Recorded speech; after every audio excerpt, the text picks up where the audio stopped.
Greetings, everybody. Welcome back to the next episode of DEFCON 2 Aftermath. We're taking a look at 5 additional defenders versus 5 additional controllers using 5 different support sets. And we're trying to figure out which of these classic supporting archetypes is the best, who is the superior buddy for your team. Gonna lead you to victory. And in round 1 of DEFCON 2, we're looking at cold domination, and this is the finale of this competition. I've already gone through my controllers build, solos, and team trials and analysis. That was Shimmer. If you haven't seen her videos, you need to go over to my channel there and check out the playlist DEFCON and look for Shimmer.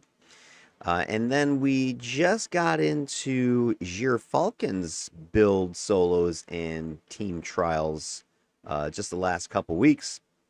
And today we're capping it up. We're going to finish this. We're going to look at the analysis, the data, the stats. So yes, my friends, it is math time. Once again, we're going to get into some hardcore statistics with you, diving deep in the numbers, because that's what we do here in this series. So Gyr Falcon, reminder, he was cold domination, archery defender with energy mastery. I collected the data from the 801 runs. The 801s are a series of missions that were created in the AE, the Architect Entertainment system, and they are designed to be incarnate level challenges. Typically, like, teams of 8. So they're designed to really put to the test, your min-maxy type of builds that are out there. But then what I'm doing is restricting my team size to 5s. I am bringing the only supporter, so the only character that has support power sets. Then what we do is we run these 801s, and the way I have it penciled out is we run until you can't run no more. However, I've altered that since this particular run, and you'll see why in a minute. To have a couple failure conditions. The main one originally was going to be just team wipe.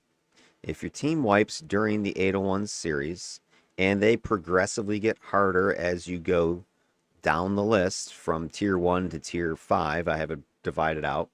Looking for a team wipe. So if all 5 members of the team die, test is over. However, that was getting way too long.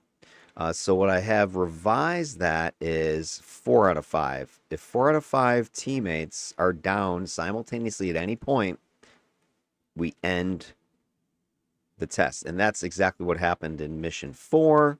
We ended the trial because we hit that 4 out of 5 condition. Now, the other way to end this is each of these missions is on a 2-hour time limit. But again, that's too much, because imagine if you go the full distance here. Because I envision this going up to a mission 5, tier 5. Nobody's doing 10 hours, right? That's just not going to happen. I don't want to divide this out over multiple days. That'll just cause too much confusion and changing of rosters and everything else. So what I'm currently looking at is time limits somewhere in the 30 to 60 minute per mission range. So 30s for these early missions, and from what I'm able to see, most of them are ending around the 30-minute mark. And then moving into like the mission 4 and 5 categories, I'm thinking 45 upwards of 60 minutes. I haven't fully decided on that yet because I haven't gotten that far yet. Spoiler. So here's what we ultimately did. We ran this set of missions, and these are randomly chosen. So I have a list of the potential missions that are in the AE system. They range from 801.0, the easiest, up to 801.9, which is sort of the standard grouping. These are going to come with EBs and bosses and stuff, and they get progressively more challenging. So this is roughly my tier 1 through tier 4 range. And again, I have them divided out into those tiers. And then the tier 5 is there's another level, these 801s, that go from A to F. And these would have archvillains level challenges. So these would be my tier 5s. I've not yet gotten to this point. So with that all said, you can see that the 4 missions we ran through They were varying degrees of difficulty moving up. And we've got 17 minutes, 30 minutes, 37 minutes. These were all complete missions. And then it was this mission 4 where we tapped out. And that was, again, because we hit the 4 out of 5 condition, which was the very last mission. If you watched that team trial video already, you'll see that was where the swarm of elite bosses hit us from an ambush. Just the team was getting punished at that point. And that's actually where we're going to pick up today's video. The team on this run with Gyr was a bit of a mixed bag, which I don't like to do, but it was just what happened. I try to have the 4 teammates be a stable group, not mentally stable per se, but just the same people each mission, so that you can kind of standardize your data that way and not have to worry about you've got different plug and play components, because not every plug is the same as the previous one. So missions 1 and 2 were the only 2 that had the same exact roster. We had Safe Word, that was a Dominator, that was Wednesday's Dominator, Gravity. Bad Motor Finger, that is Apocalypse's Fire Blaster. Reshoot, I forgot who that was, global name. So if you're out there and you watch this video, you can go ahead and make the comment. But another blaster, Tactical Arrow, Archery, had some good debuffing, which actually stacked, I think, well with my own debuffing from Gyr. And then Bendring, and I think this was Salty's tank. But then after the second mission, Reshoot had to leave early, and so then we had to replace our blaster. We did that with Mindless Ending. So they came in, so we traded off range DPS for melee DPS. Then we lost Safe Word after mission 3. I think Wednesday said she was broken at that point by this whole just these 801 just abuse that's happening.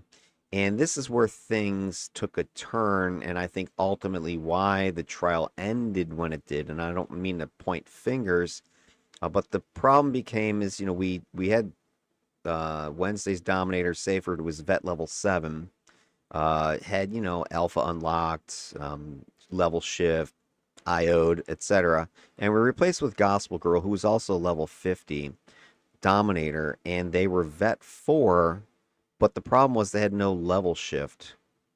So they were not level 51 like the rest of us, and that makes a huge difference. They did have IOs from what I saw when I looked at their information card there on the game, but they weren't, alpha tier 3 or whatever. So it really became an issue, but it's also kind of part of the reality, and you're going to get roster changes. So we ended up mission 4 getting wiped as far as the 4 out of 5 condition went. That's when I stopped that last video, and when I stopped the stat recording, and then everything you're going to see is based upon that point right there. What I want to do, though, is pick up mission 4 where we left off and use that both as a treat for you guys to see unviewed footage. So what happened after the trials ended, because the team continued in that last mission. So what happened next? Did we team wipe or not? Did we ever hit the 5 out of 5? Because originally when I was recording this and running through this, we didn't stop. I kept going with the stats because I didn't have this 4 out of 5 end condition until after this. So here's where that kind of picks up. So I want to use this as sort of a threat assessment. I want to go through the action from the rest of that night from this 4 out of 5 death point that you're seeing on the screen, and then use this video, which goes for, there was another hour and 17 minutes after the 4 out of 5 defeat. So there was a whole other half of that video, because I think the video I posted was about an hour and a half's worth of footage. So another hour and 17 minutes to treat you with of, hey, what happened next? We continued battling that 4th mission until it was beaten into submission by the squad. So I'm going to go through that, and as I'm going through that, I'm going to go ahead and show you guys some of our stats that we accumulated from the original 4 missions. So you're going to see the data and the stats from the original 4, the actual trial. And then you're gonna watch the video that is what happened after, because here is where things ended. As you can see, I was the fourth out of fifth defeat. We were trying to recover from that bedlam of what I'm calling an elite boss swarm, an EB swarm. So during that fourth mission, you get to that first intersection, and you start to take out this. And this whole, by the way, this is the 801-9, and it's all EBs, I think, for the most part. And there are ambushes. All these 801s, I think, have ambushes in them, which makes them part of the challenge. And the way they're set up is like deadly dangerously right on top of you. So there was an EB swarm. Boom. The team is defeated right here. 4 out of 5 when Gyr Falcon is shot out of the sky by a beam rifle blast. Even our tank, this was Ben drinking. This was his first death of the evening. I think the only one. He goes down as well. And the only person left standing is Bad Motorfinger. And that's not enough. The stats ended. Gospel Girl, you can see here's an example. She is not even on the map because she went to the hospital, which is a no-no. Okay, anybody who wants to volunteer and play on these trials, if you hospital, you're out. Okay, you count as dead for the rest of that mission. So if that's the case, all it takes is 3 out of 4 at that point to defeat us. All right, so let's go ahead and pick up the action here with what happens next. And periodically, I'm going to pause and pop open the stats and discuss it. Dude, we're dying. We're getting pasted.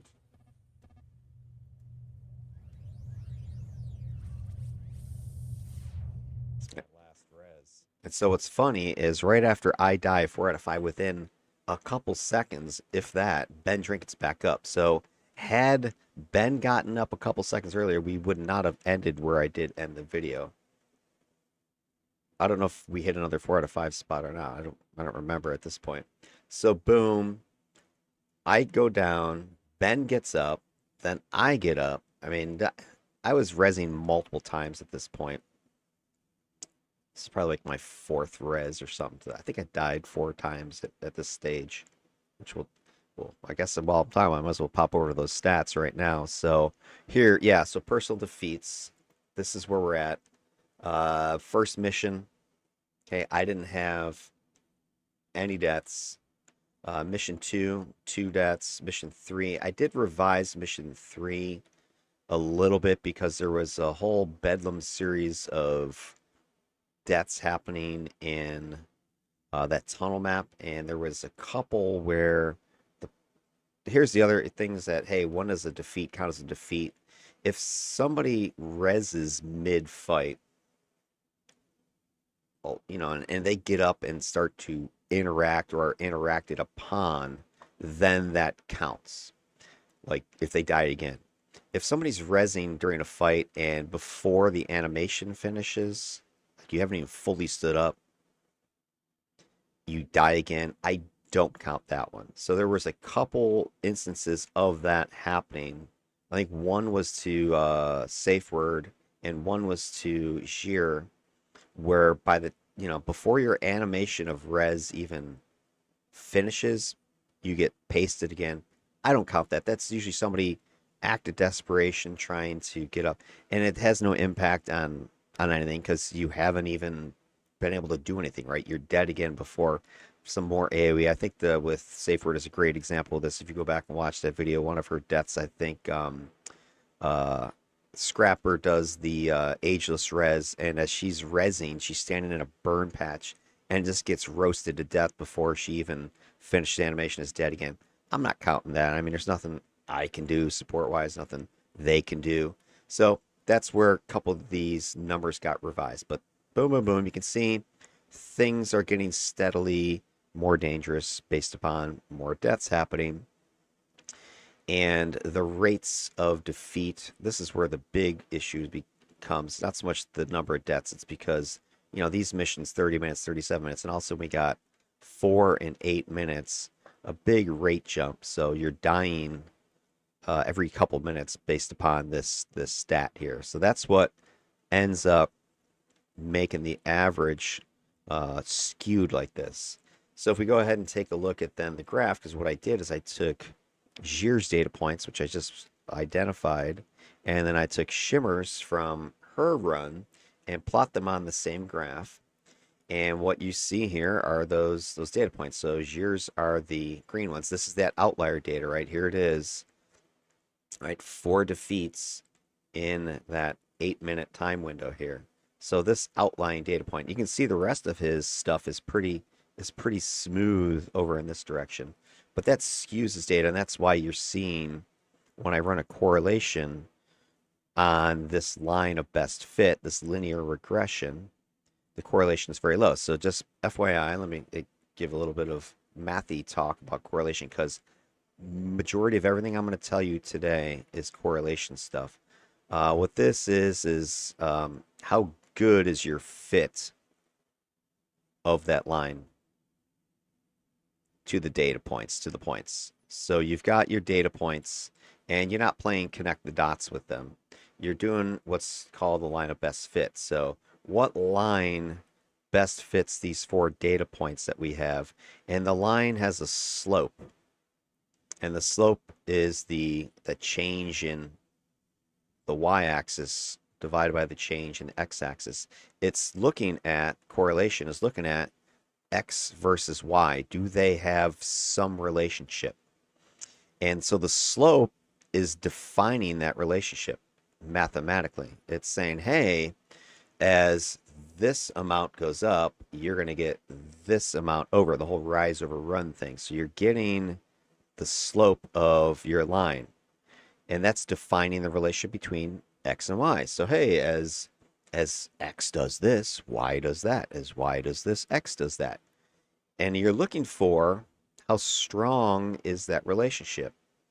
How strong is that slope? Is the slope a good fit or not? Or is this just BS and you're drawing a line between some dots that has nothing to do with it? That's where correlation comes in. And so the correlation is really looking for how much of that slope is explainable by that relationship. So this slope you're seeing, the change in y over the change in x, the rise over 1, how much of it is explainable by this relationship? As time goes up, are there more defeats? And so the correlation, this r squared value, is that measure of how well it fits, how much is explainable, how good is the line. And it's a number between, I think it's a positive number only, although there may be a negative value, but it's essentially from 0 to 1. And this would be a percentage. So there's like zero correlation whatsoever. They have nothing to do with each other. Up to 1, which is 100%. Oh yeah, they're lockstep with each other. So if you look at this number, only about 54% of this change of the slope can be explained by time for Gyr. For Shimmer, it's about the same, 48%. So both of them, time is not explaining the defeats. So as time goes up, that doesn't mean you're going to die more. There's other factors at play besides time. That's how you can read these correlation studies. So if you interpret this data, here's what you're seeing. And when I do these interpretations, so what I'm doing is I'm taking my data, my tables of data. I'm taking my graphs that I just showed you. I'm given the nuance of the mission, and all that is fed over to Kathy, ChatGPT, and I say, hey, what does this mean in more analytical terms? Or, what's your interpretation? What are your thoughts on this? How can I explain this? Or what explains it? Because, I'm looking at this and I'm kind of saying, there's really nothing going on here. So here's what she helps me to do and helps me understand this relationships, this data better. So here's what she's saying. Interpretation is based upon Gyr. And then, of course, the second set of bullets is then comparing that to Shimmer's numbers. So Gyr's personal defeat rate, 0.162. That's the average. It's double Shimmer's at 0.071. So when we look at just those two raw numbers, he has less survivability. He's more volatile, especially that last, mission here and there. She was more survivable overall. High variability. Gyr has much greater standard deviations, so there's a lot more float in his data. Standard error as well. So inconsistency in the durability. His survivability is fluctuating significantly by the scenario. So as the scenarios change, the map change, the enemies change, his roster is changing. He's fluctuating. And then outlier fragility, one extreme outlier, the zero point 0.5 defeats per minute, is skewing his trend upward. So sometimes he's tanking damage impressively, and when we look at the damage numbers, you'll see that. But he's also getting those sharp collapses, fast, unexpected bursts. And that was true. He was getting bursted most of the time. Shimmer, on the other hand, she's more stable. She's got a lower average defeat, the 071. Standard deviation, much tighter, more predictable. Standard error is also supporting her stability, her predictability. Both of them are below like a zero point 0.6, which would be a reasonable correlation. I would look for 0.9 to be like dead set certain. But what that's just telling us is that time isn't really predicting survivability at all. There's other factors beyond just the duration. Team composition is an example. So Gyr is absorbing initial punishment, carrying early aggression. Shimmer is remaining standing longer and more consistently in extended encounters. Her rate never exceeds the 0.18, even in her worst case. So her worst case is not even close to his worst case scenario. So overall, Shimmer's looking much more survivable than Gyr is based upon that analysis. All right, let's go back to this video. So here we are, starting to res. Let's get back up. And you can see what's going on here. Why this becomes dangerous. Okay, let's check out the stairs. And this, by the way, turned out to be our winning strategy. If you take a look, we had gotten ambush pasted in that corridor. So there was that O-shaped corridor hallway, and then there was the opening, and then there was the original hallway that comes back to this starting room. So we're in the starting room with all the catwalks and stuff. So we had come through here, fought some guys, and then we were fighting here and kicking their butt.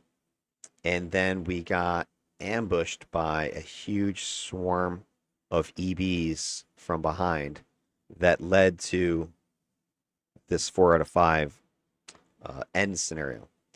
And what we ended up doing is retreating. I forget if I teleported or whatever, but we got ourselves back here. I forget exactly where we are, but we're up here now. And the EBs, you can see them. They're coming up, and there's multiple levels here. This is what's interesting. So there's, the ground level down here. Then there's floor 1, floor 2. We're up on the top floor, I think, the 3rd floor of this complex. So you kind of got to go upstairs, upstairs, upstairs, right? And so what we did, and this is what I talked about in Shimmer's video, is let's defend the high ground, the stairs, and make this a choke point. So as they're coming up to get us, we can just retreat. So I'm envisioning, hey, hang out here, stop. Back up here, stop. Keep choking them as they're coming up until, you're at the Alamo phase. So we're pretty much at Alamo phase here at this point. You can see the EBs these are the ones from the ambush and there's like 2 or 3 ambushes in a row. So there's a bunch of guys here. There's guys here.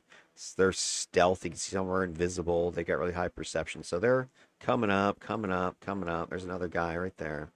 And we're at the top of the stairs rezzing at this point, trying to get ourselves back under control. And you can see Ben Drinkin is getting himself retooled. I'm getting back up. Bad Motorfinger's getting up. He's getting blasted. Gospel Girl's in a hospital. She'll rejoin us. And then Mindless Ending is dead somewhere. Don't shoot me. He's over there by the stairs. Give me a chance. Give me a chance. No, don't bring him over here, bro.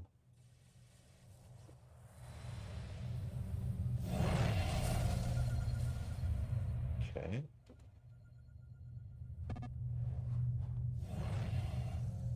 All right, I'm back. We're defending the. Here we go. See, Ben is just the plug up there. Back in the fight. Bad's giving fire support. EBs are coming. They're just blasting up the steps. Yeah. Mindless is back up Everything on now. the map is illegal. But And at this point, Gospel's like, hey, shouldn't we all just hospital out and restart or whatever? And I'm like, no, that's illegal. You can't leave. When I first invited her, I'd said, hey, we're playing till a team wipe. So implication there, at least in my experience, to say team wipe means you're not like leaving. Um, Otherwise, you'd never wipe. You just leave and keep coming back. So anyway, she was asking that. So I said, no, you can't leave. It's illegal. But okay, but you just joined us. she didn't know. I wasn't thinking about it.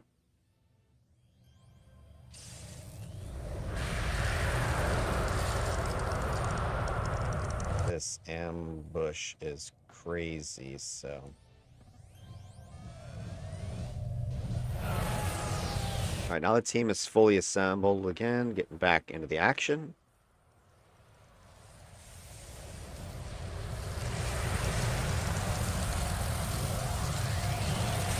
And like immediately, so gospel is what I was saying why I didn't really feel like gospel girls leaving to the hospital even mattered. Like, as gotta DQ the whole team. Because look, I mean, she just got back after going to hospital. She's dead again. Like the third or fourth time, she's dead.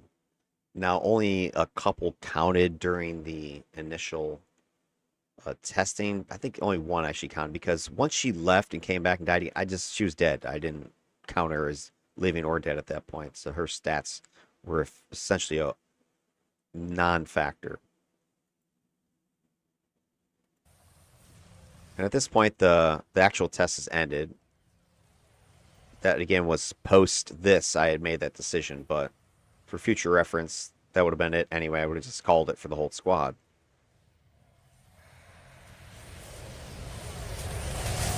Okay, so here we are. We're holding the line at the steps.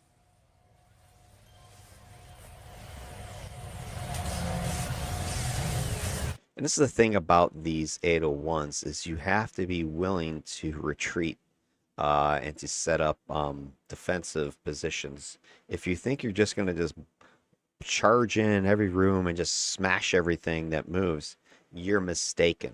Okay, I mean, I would love to see the video where you do that with a team of 5, but I just don't. You have to play smarter, more defensively, tactically. I would say is your options. Your only way to really survive this, at least in a reasonable amount of time, or without your entire team getting creamed.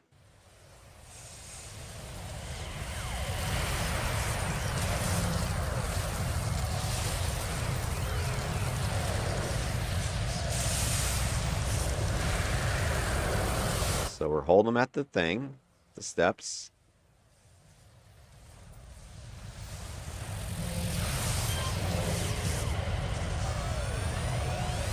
Now, the other thing that this mission made me question is whether I should limit total reses or something, because Mindless Ending is pretty much playing medic. He's got Ageless Res, which other people have that too. But he's also, I think, had the temporary powers from Day Job, Hospital, Healing, Resuscitate, whatever. I don't know how I'm gonna count these stats because it's just freaking. Frick is hitting me. Liquefy.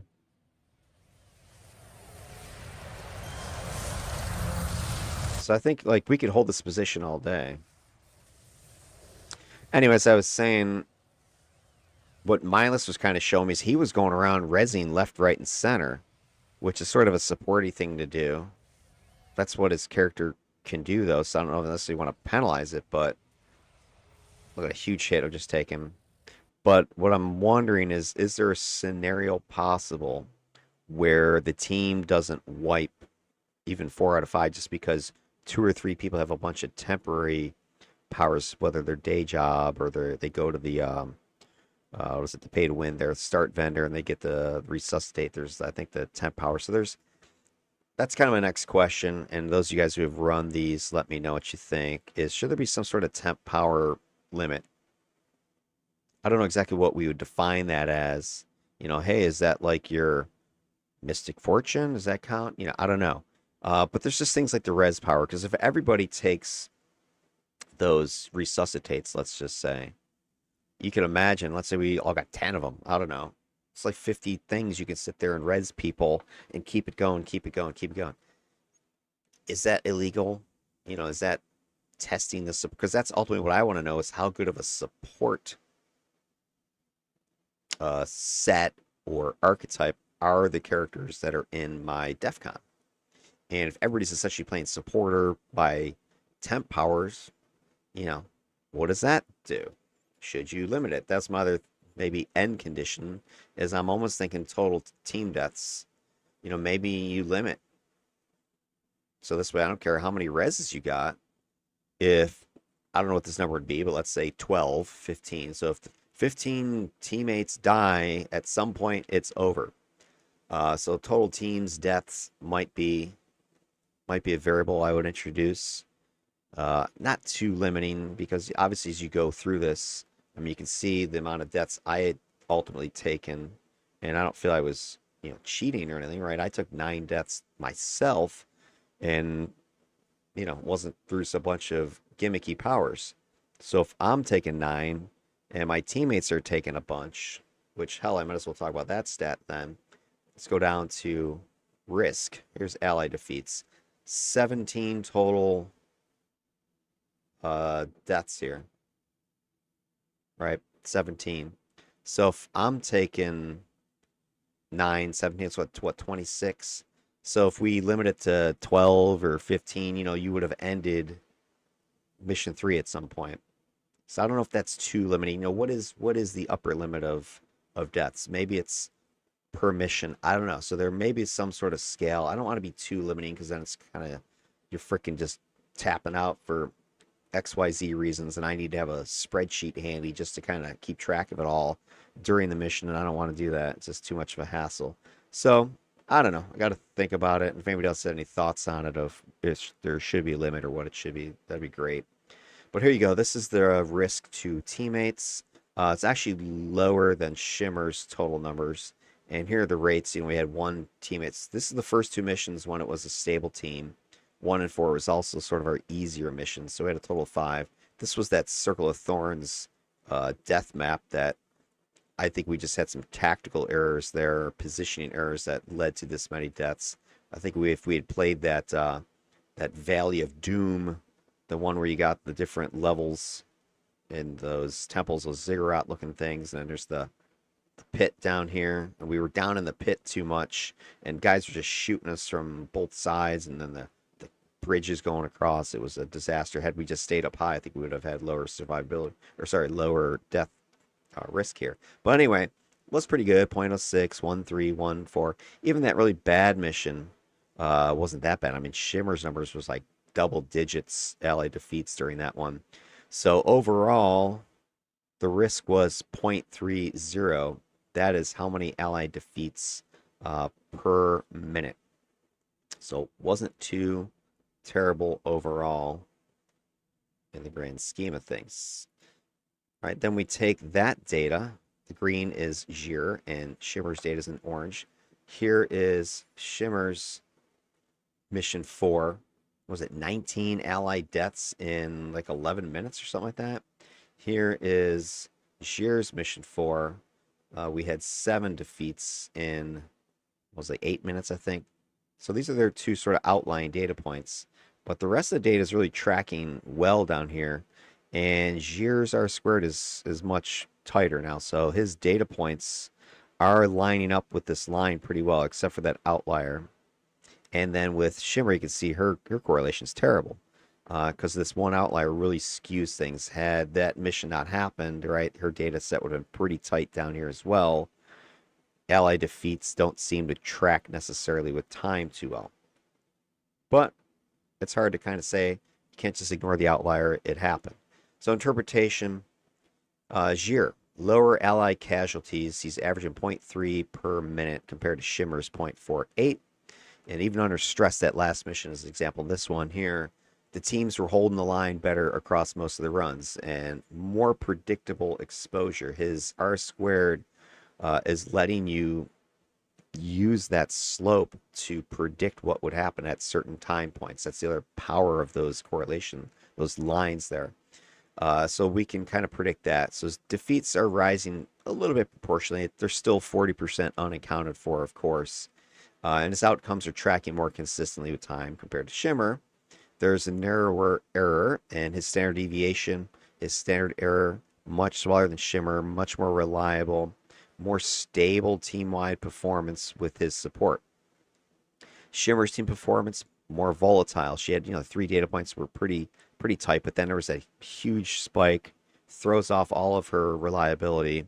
Her average defeat was much higher, right? It's like about 50% more than what his point 0.3 was, about significantly higher. Standard deviation double, serious swings in outcome. So when the wheels fell off, it was craziness. And then we got single mission, that outlier, the 19 defeats, the 1.73 per minute. That's the huge spike, throwing off the linear relationship, throwing off the correlation. And the rest of the results were pretty good though. Unlike Gyr, Shimmer's defeat doesn't rise meaningfully with longer missions, which might suggest either tighter crisis recovery or that risk is triggered situation, not cumulatively. So that's what's an interesting thing. So Shimmer's defeat rate isn't rising meaningfully, right? So she's not like steadily going up, up, up, up. She's more kind of flatlined if you look at just those 3 data points. And so it's suggesting she's got tighter crisis recovery. So even when things start getting bad, she's able to recover. And that the risk, that big spike that you saw, there was a situational thing. It wasn't a cumulative thing. Oh, the time got longer and longer and we just ran out of steam, right? So that's what that is suggesting for us. All right, let's go back to our vid and continue. And at this point, I'm thinking, we're doing pretty good. I think we got this. I think we got it figured out. And then she's down there by the door. So she came in. There's a guy right there, though. He freaking beams me. There's more guys down there. I'm like, F this. I'm leaving. So this is the problem with this thing is I freaking think I'm going to die again here. So how many times have you seen this happen so far? I go to help somebody. So Gospel Girl, try to help her, but there was a guy like guarding her body, camping it. I go down there and start getting effing pasted by these invisible dudes. They're just waiting down there for you and unload. Dude. Strays. Dead. Down low. You're trying to do a nice thing, try to help out a teammate in trouble. Here comes the stupid patrol or whatever they are. They're going upstairs. Moving up. I didn't see them there. Yeah, see, here's where I think having 2 tanks or 2 aggro managers would have been better, or at least more useful, because one of them's holding that staircase, let's say. The other one could be scooping up the loose crap that's down here and bringing it up here. But at this point, we're just, trying to hang on to a defensive position, and nobody else really has the ability to pull too easily. Maybe Bad throws a blast down here and pulls them up. I don't know. But I didn't even see them down here. Otherwise, I would have thought twice before I did it. And I saw the one guy around the corner with her, but then there's another one or two. Now I'm looking around. Is there anybody camping my... Gospel's dead again. So I think the one dude's still camping her over there. And here's an example why I also want to kind of end with a 4 out of 5, because how much time, and I don't know if I didn't count it, but how much time, let's say, am I, the supporter who's recording these stats, lying dead doing nothing, right? So it's hard to sit here and quantify anything. Meanwhile, minutes are ticking by while you're just laying dead. Now that's part of the challenge is don't die and you can support. But if it ever gets to a point, this is why I was making that decision 4 out of 5, is let's say Ben just stays alive for 15 minutes in a row while the rest of us are dead and he can't come and get us. What kind of stats are those? It's pointless at that point. And we're just basically watching a tank survive. We're not actually recording any DEFCON stuff. Shit. And look at these guys. See them? Just freaking down here. So I'm like, well, maybe I'll res. I hear some guys running. Footsteps. There they are, right? Here's a dude. Here's a dude. So if you get up, your ass is going to be pasted. They're all over the place. There's another guy. Right here. So there's at least 3 EBs down here that can pretty much one-shot you. They're rambling all over.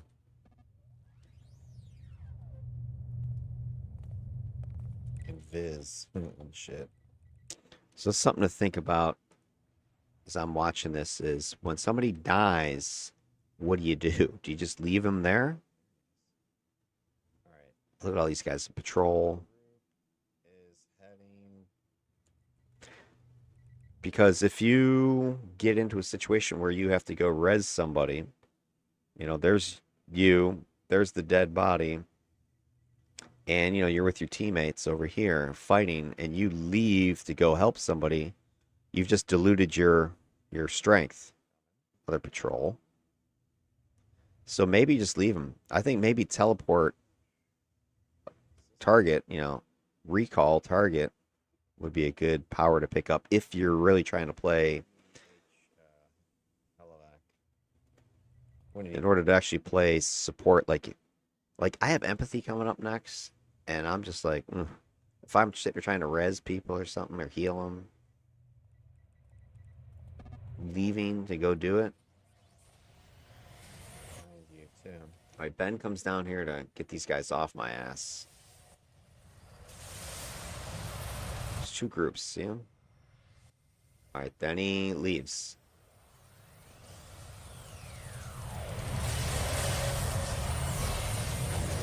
Oh, dude, he's gonna try to res me, I think.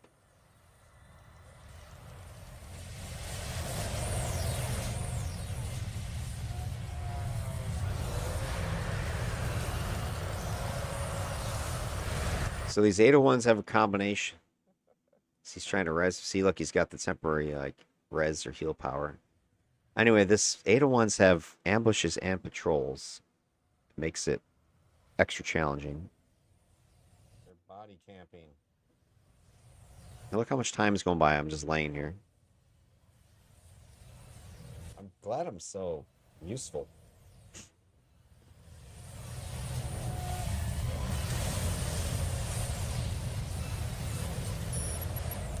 Okay, here's the temporary res power, right? Is that legal? Is that fair? Is that cheating? I don't know, but it got me up. Okay, so, and here's Gospel Gal. I mean, she was trying. I'm not going to say she didn't do anything because she was, but the problem is just that when you are not +1 level shifted, you're really gonna have a hard time hitting anything with your controls, your damage, whatever. So minimal impact. So when she left the hospital, came back, I wasn't worried about it at that point. She wasn't hitting a bunch, and I felt bad because I think she was, getting targeted and just murdered so easily, and there really wasn't anything you could do about it. But at this point, what are you gonna do? Like, hey, get out and invite somebody else? No, you can't do that. What did I turn on Snowstorm for? Damn it. Trying to recover. All right, so okay, so here's now she does have. So I think what happened is a vet 4. I just don't think she went tier 3. She did just chuck an ionic, so she might be like tier 1 in a couple things, unless she trained up one. Oh, she's paying for that ionic. Yeah, right there. So you threw your ionic and they murdered you for it. There's just so much aggro right now. Your tank can't contain all that crap. There's guys everywhere, and all it takes is one guy to turn around and shoot you, and you're done. My shit together. They're shooting at me.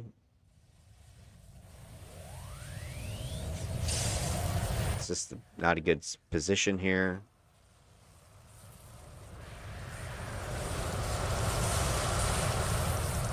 So I don't know if Gospel Girl had trained up. There goes Bad Motorfingers down.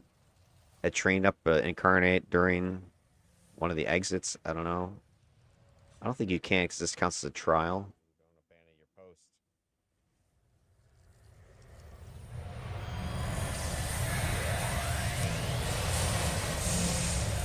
It's too much fire. We need to get out of here. Taking another hit. Sorry, didn't see you there. trying to provide some support here. Dropping the bombs. Mindless is down. I'm down. Help me. They have sick range. Yeah, the guy like hacked me with a freaking battle axe or whatever. Dude, this is brutal. Gospel's down again. Did we go? Hold on. Sick range. Look at this. Guys, we just went 4 out of 5 again. Dude. Boom. I'm down. My lore pets didn't do shit. Gospel is dead. Right there. We went 4 out of 5 again just a couple minutes later. They have sick range. Mindless is up. Dude, this is brutal. Yeah, this is not a good. Ooh, that might have been another one right there. Does Mindless die before I get up? So again, we're still playing under the idea of 5 for 5. So I see people dying, so I'm like, I got to get up because otherwise we're going to fight. Yeah, right there. We just had another 4 out of 5. Just had another one for a split second. So I'm rezzing because I'm like, all right, we can't go 5 out of 5. Can't have a team wipe. I'm getting up. See if I can do anything. Gospel's getting up. Oh shit. No. I'm getting shot. Dead again. Let me res again. So here's an example of where I wouldn't count a death because you're just like, you didn't even finish your animation. Incoming. Mindless. Can you save us? So you can't fight on this floor. This is fucked. Invis. I mean, Ben's getting up. Ben, don't do I it. don't think I can count this mission. It's just a fucking disaster at this point.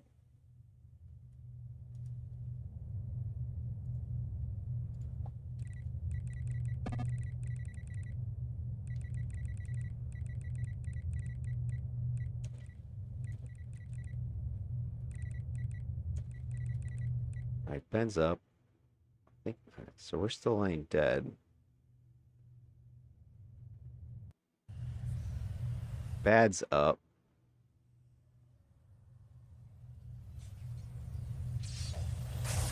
We're dead over here. Might be able to res us both.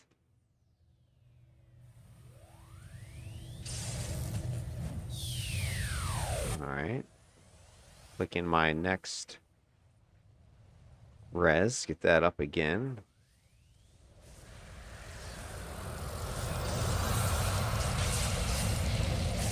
I mean, teleport seems to be almost required for these missions. How's that patrol again? Oh.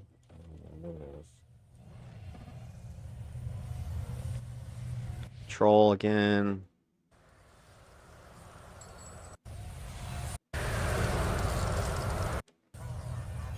Alright, so she gets up.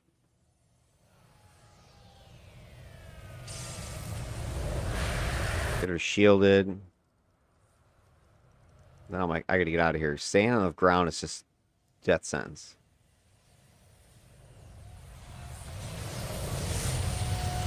Alright, it's time to start getting some payback.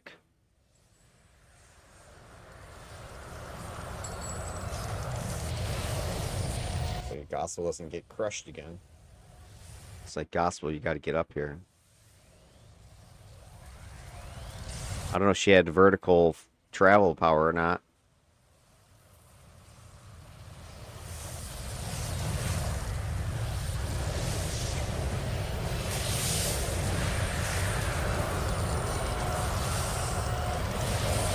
So you can see for most of the time, I'm relatively safe. Now, I've got some defenses, I got some resistances, but I think one of the big things was just the verticality, having hover. I was able to stay up out of trouble. But I would get targeted by big hits. And that's when I would take my chunks of damage. Alright, so just pumpkin these guys at this point.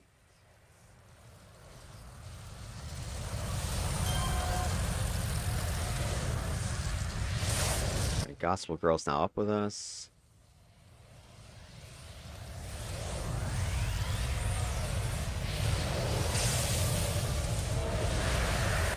What would be a nice stat to have is situations like that where I'm dead and then I'm alive. They're unshielded, shielded. She's freaking dead again. Um, would be allies damage incoming.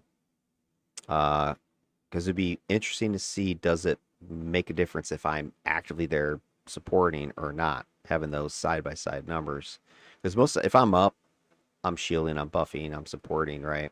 And my allies are best protected at that point. But if I'm down, what happens if the shields are down? My Arctic fog's not there. My blasting, my controlling, my debuffs aren't being thrown out at people. Is there a change or not? But check this out. We've got Gospel Girl down again. Like I said, I'm feeling bad. She's just getting pasted out here.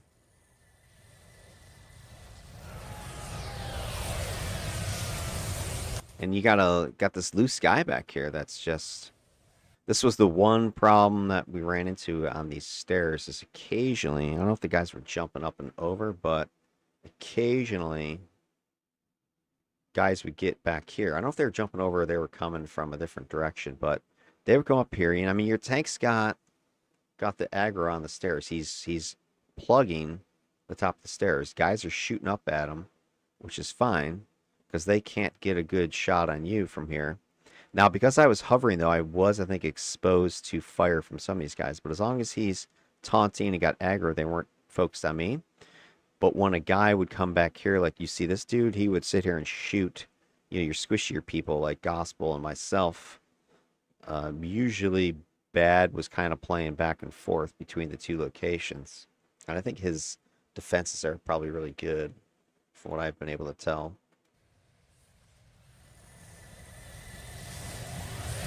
So there's this guy back here. I got a snowstorm on him now. I'm going to try to debuff his ass at Frigidate. Hit him with a stunning shot to knock him back. Pump this guy full of frickin' fletch death. I start blasting him now. So now he's targeting me. So here's where I'm talking about where I'm taking fire from big hitters and why I think my damage gets spiky. Because for the most part, I'm not being targeted by the mass. But if there's one or two guys getting loose, he's like blam, blam, blam right there. Right, you start taking hits. So I want to pause it because I think that actually takes me to the next stat I want to talk about. That's resilience. This is the damage taken. And you can, I think this would be an interesting statistic to look at from that context. Because most of the time I was pretty safe. Ben's out front. He's tanking. We've got blasters in the first couple missions unloading damage. You got safe word throwing out controls and keeping things relatively secured. And then I'm able to kind of just sit there and drop sleet, drop rain of arrows, explosive arrow, just unload on packs. And I'm able to hover and stay out of the melee crap that's going down. I don't have to get in close. So I'm relatively safe. And you could see, here are my total damage ins for those first three missions when we had a fairly stable team. But these are my rates, right? I mean, my rates were like rock solid. I'm taking about 300 and change per minute, right? Very manageable incoming damage. But then you got that last mission here, mission 4, and this is just the 8 minutes, right? This isn't even what you're seeing right now. Huge damage spike I take, triple what I had been taking, and I can't keep up with that level of incoming fire. A lot of it was just being targeted. Well, of course, being targeted by EBs because that's all this map had. So not only are you dealing with the jailbreak situation of the EB swarm, just the damage output of the EBs is greater than the bosses and lieutenants you had been facing in these earlier missions. So much greater damage. We had less cover. That big open room was bad news. But at the end of the day, I still was doing pretty decent, 535. But this is, I think, more realistic, these numbers here. Yeah, you'd expect damage to go up, but not by 3 times. So I think, if you've been able to handle some of this EB aggro sooner, if we had a more consistent roster, I think this would have been less when you take those numbers and plot them on the graph and compare it to Shimmer, she had very similar numbers for the most part. If you look at, I mean, her cluster of data is down here, right? She's taken, and this is total damage in, right? So she's taken roughly that 300-ish or so, 200-ish. And then you've got Shimmer's numbers, or sorry, Gyr's numbers are for the most part a little bit higher, not like crazy amounts higher. You just saw 300 and some change. So she's probably 200-ish.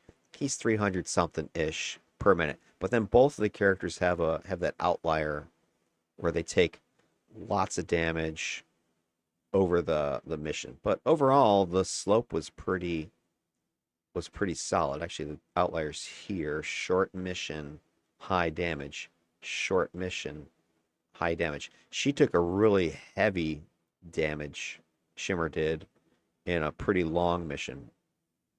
So it wasn't too bad. But if you look at the stats again from the correlation side of things, Gyr's numbers are really predictive. So as time goes up, he's definitely taking more damage. It's locked in at a 0.91. You can see here's that line of best fit. Here are the data points around it. Pretty tight set of data. Shimmer's data is more spread out, less consistent. All right, she's got a couple data points here, one over here, one up here.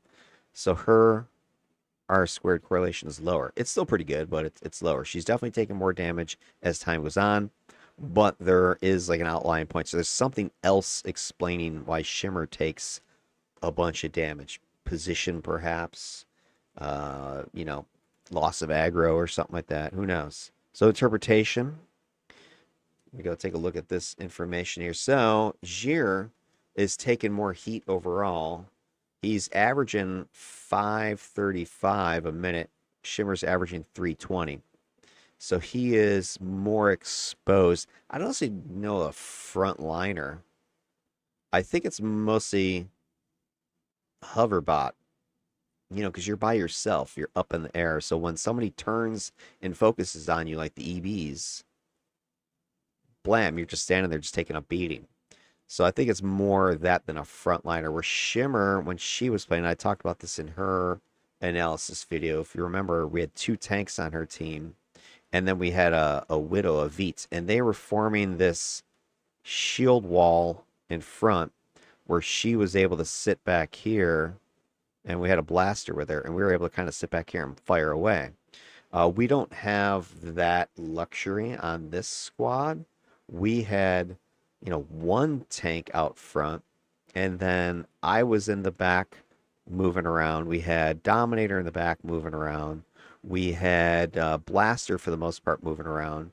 And then when we had 2 blasters at first in those first couple missions, it was really a pivot point, right? We were kind of just pivoting around where our tank was, moving in, moving out, moving around, trying to keep the enemy who's over here, who maybe they start to slip around. If the enemy slips around, we would then shift this way, right? So we were constantly kind of using a pivot of the tank and just kind of like spokes on a wheel, right? We're sort of rolling around them like this, but it opens you up to more incoming fire. So, I think it was both Apocalypse and Linea's initial post about these 801s is you really need 2, I don't want to say tanks, but you need 2, I think best, if you can, 2 aggro magnets, or at least aggro catchers. It could be a tank and a brute, 2 tanks, 2 brutes, whatever. 1 primary that's going to kind of hold the main, line, buffer everybody, and then somebody else who can either fortify that wall, make it even stronger, or they can peel off and pick up extra aggro that's slipping around the corners, or a patrol comes or a ambush comes and they can intercept it and bring it over here. But the one thing I'm definitely noticing is the back row people, your supporter, your blaster, your dominator, you have to be mobile. You got to be able to shift. You need to read body language, read BL. You need to read your tank. You need to read the room. You need to be able to move. You need to get in good positions because you don't have time. I don't know, maybe some, I think a couple people are on Discord chatting, but for the most part, you're just kind of. I play it old school. I'm typing, right? I'm not on Discord with anybody, and I'm not on voice chat. Maybe I should be. So anyway, right, is back row. You got to be able to move. You got to be able to read what's going on and get the hell out of there or get into a better position. So I think that is more so what's going on than some frontline action. I think it's this issue is single tank being your pivot point, and it's just making you more exposed to when somebody does peel off, and if it's an EB, they're targeting you, the hovering bird that's throwing all the freaking sleep and the exploding arrows and the snowstorm on them. They don't like that. High predictable scaling. His damage intake is scaling linearly with the mission length, the 9-1 R squared. Consistent level of threat absorption rather than spiky volatility.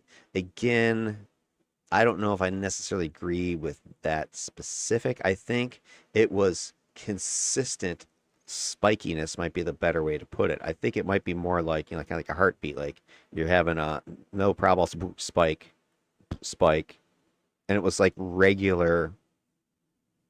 So it might be more rhythmic. Might be a better way of saying this, and it was just predictably rhythmic, right? There wasn't like you're taking do do do do do do do the whole time like a consistent pulse.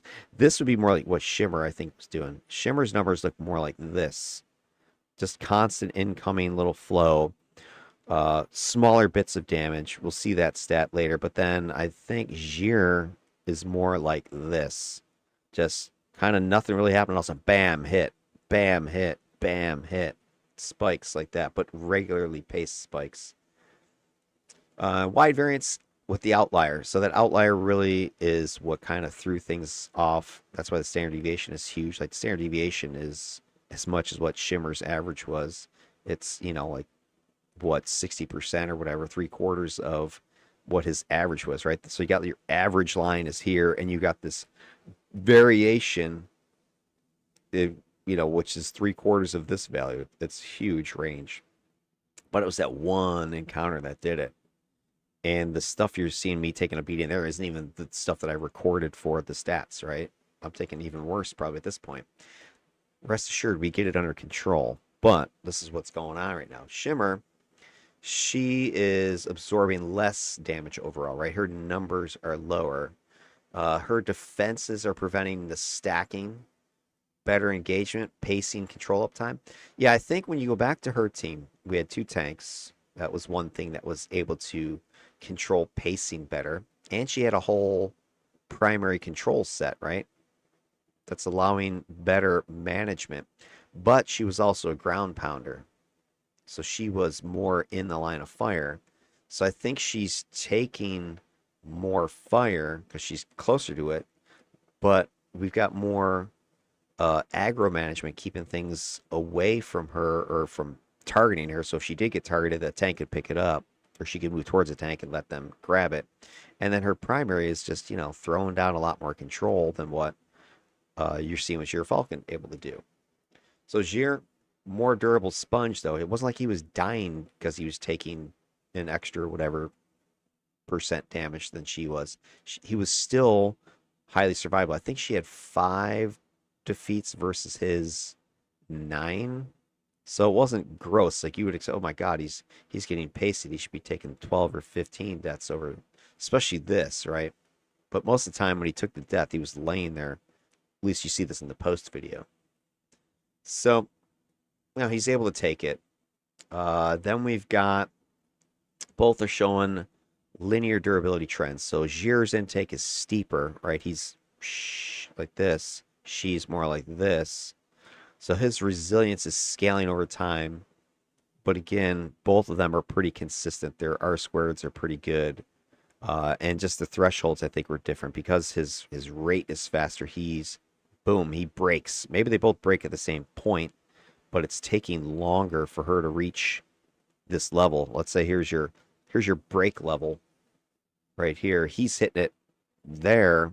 She's not hitting it till much later because they roughly have about the same hit points, same overall protection. Although she did have rebirth, so there was some healing there that he didn't have. He had Clarion.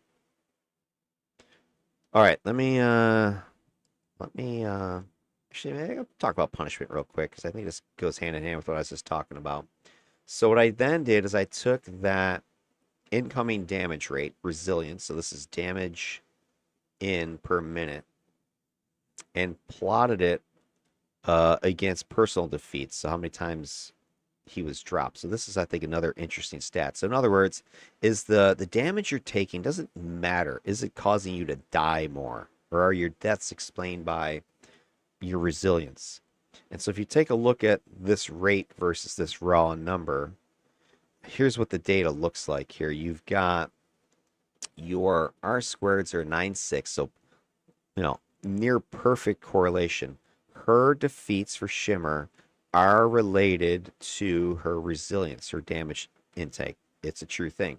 And you almost kind of see her breaking point, right? She's dying about the same amount of time when she takes this much incoming damage per minute. Boom.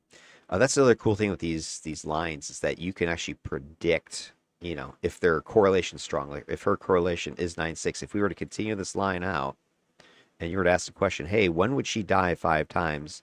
You could predict if all things are accurate. Oh, she would need to be upwards of 1,200, damage per minute incoming.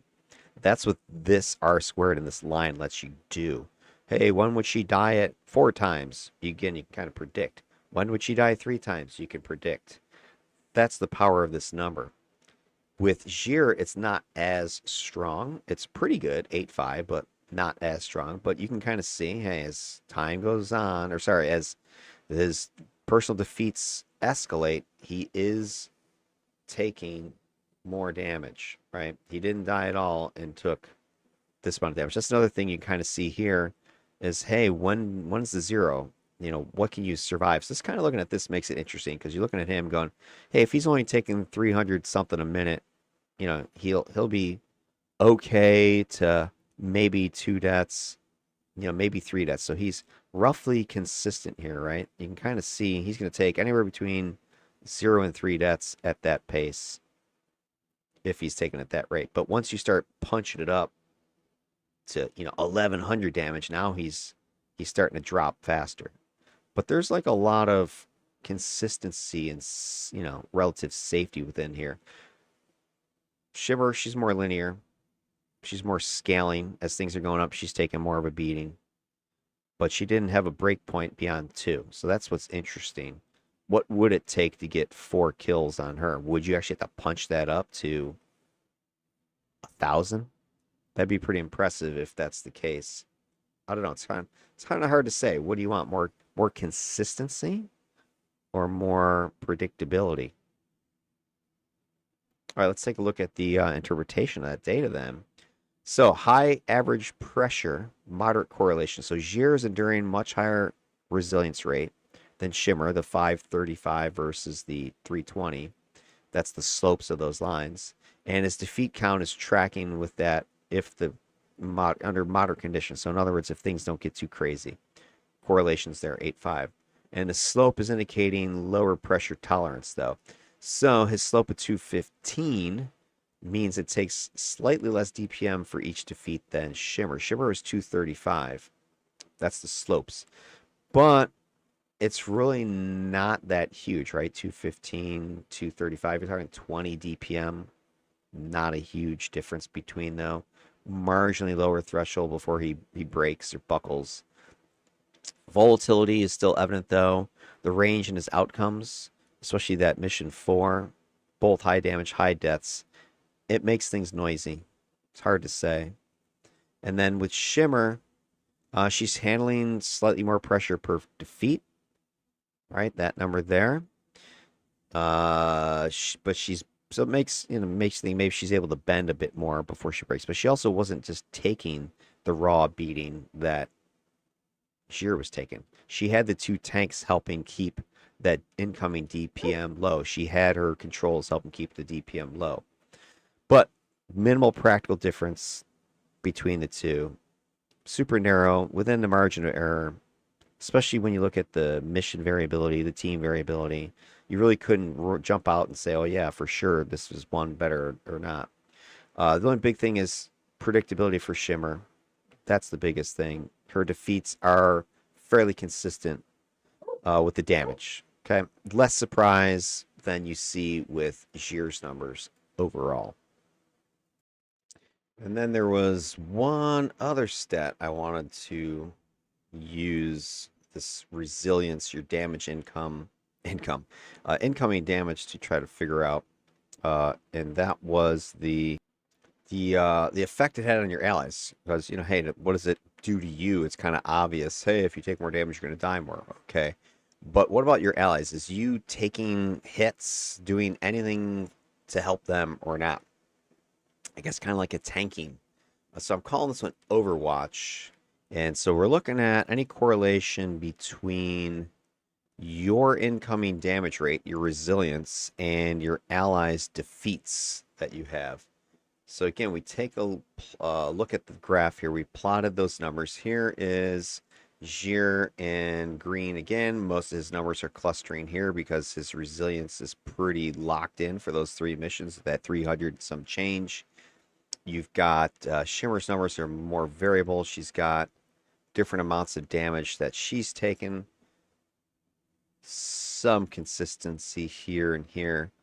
But then when we look at the ally defeat numbers is what's interesting, because Shimmer's initial 3 missions were very stable, very safe. 0, 1 defeat, I think 4 defeats. So pretty safe. I would say same is true for Gyr. His numbers are pretty tight too. But then, we have these couple outliers where mission 4, you have a bunch of deaths, 7. And then mission 4 for Shimmer is just abuse, right? Bam, way out here. 19 defeats of allies. Just disgusting how many allies went down in that mission. It was just bedlam craziness. This team was more just calm and cool under that pressure, where that first time it was just bedlam. It was the same exact mission, the 8019. So when we look at those correlations, you can see that Gyr's correlation is pretty good. Right, this is very tightly associated. So his resilience, his incoming damage rate, seems to correlate with the number of defeats his allies. So in other words, the more beating he's taking, the more allies are falling. Now, is that because everybody's taking a beating? Or is it because he's doing something tanky wise to kind of get in there, and he's soaking up more damage and allies are going down despite his efforts? Where Shimmer's much less predictable, 0.58, it's really inconsistent. Ally defeats seem to be related to her resilience, but with this outlier, the slope is off. I mean, it seemed, if you went with just these 3 data points, her slope would be very similar to what you're seeing with Gyr, right? It'd be just about the same. But this outlier shows that there is a breaking point, that at a certain amount, and I don't know if necessarily her resilience is the factor here, but at a certain point, boom, bedlam happens, and it's just a jailbreak. So like the dam has broken open. Exactly, is that the resilience? Because the correlation is not very strong to say that. So you interpret your data here. This is what you're seeing here with Gyr, high pressure, strong correlation. So he has very tight correlation, how much incoming he's sustaining, how many allies are falling. That suggests his performance has a direct, measurable impact on the team's outcome. Steep slope, that means for every ally defeat, Gyr's taking much more damage. So he's either being leaned on heavily, or he's unable to offload the pressure via any sort of mitigation like controls or transfer aggro to a tank, because, hey, we only had the 1 tank. And the trade-off indicator, the slope is hinting at trade-off. He's holding the line longer, but when the cracks form, allies are falling.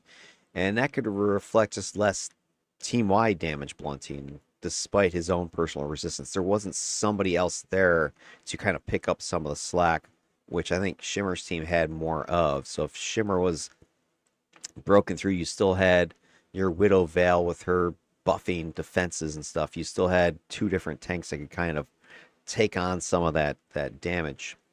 I think when you compare him directly to Shimmer, Shimmer's taking less pressure before the allies That's right. So her slope is shorter, so the team defeats begin accumulating at much lower damage threshold. So she might not be able to absorb that threat herself before others suffer. So once that number kicks up on her, boom, the gates are open. Weaker correlation, her curve is less predictive. So incoming damage alone isn't explaining the team's defeats. I mean, for sure, that EB swarm just boom right through everybody. So other factors. So her controls maybe failed. Maybe there wasn't enough outgoing damage to take out the enemies fast enough. Something like that. But overall, Shimmer's lower slope, weaker R squared correlation, then applies more distributed team protection. So the two tanks, for instance.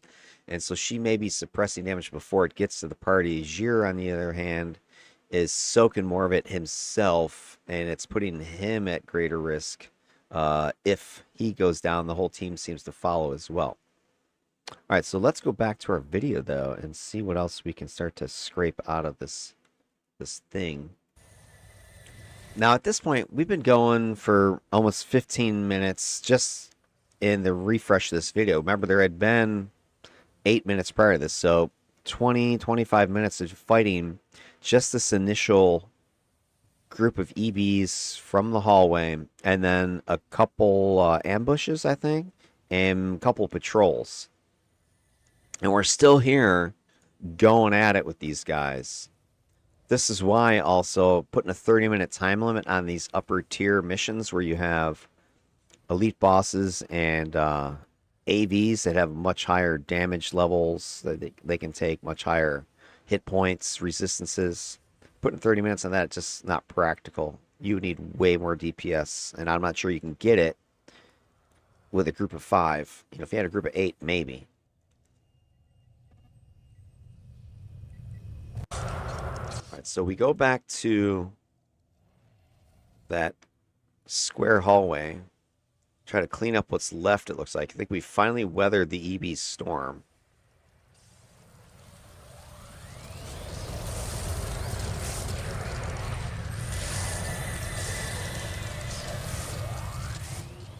And this is pretty straightforward stuff here. So we jump ahead a little bit. Same hallway, same couple more guys we got to take out.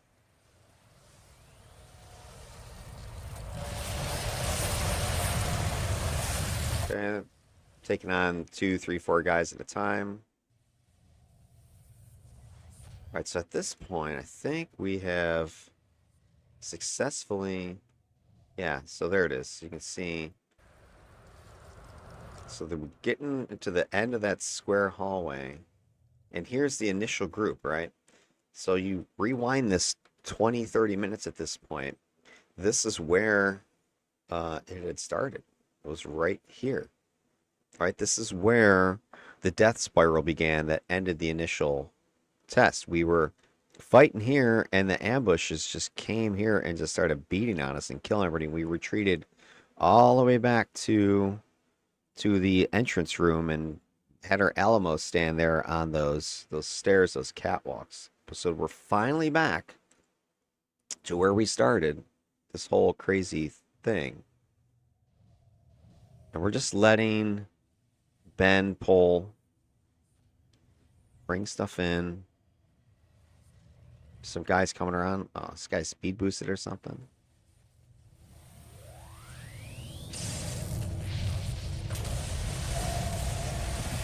I can double tap his ass with some stun, hopefully.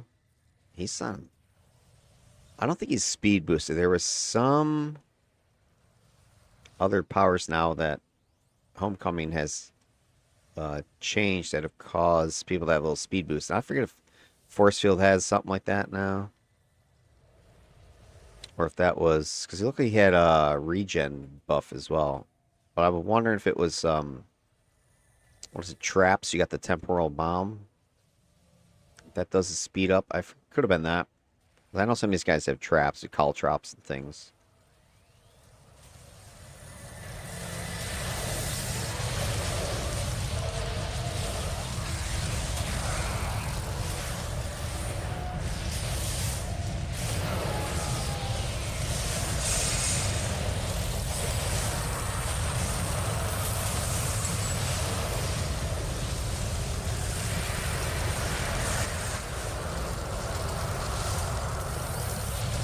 Another thing is that my pets were not much of a factor in this, just because I haven't been able to summon them since the opening salvo there, because they got killed, and they're on a 15-minute timer or whatever it is.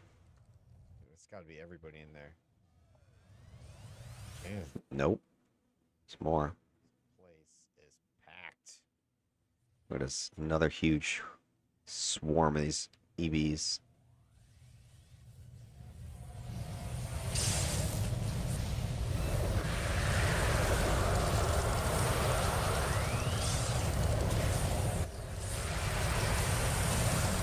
And you know what's interesting? It's like, yeah, you got a stone tank who is tough as nails, but he was taking a freaking beating too. And so he's got all his own stone armor stuff going. He's running granite.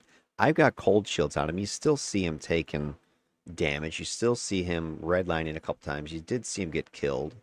So he is taking a beating. These 801 bosses, EBs and stuff, they're not playing.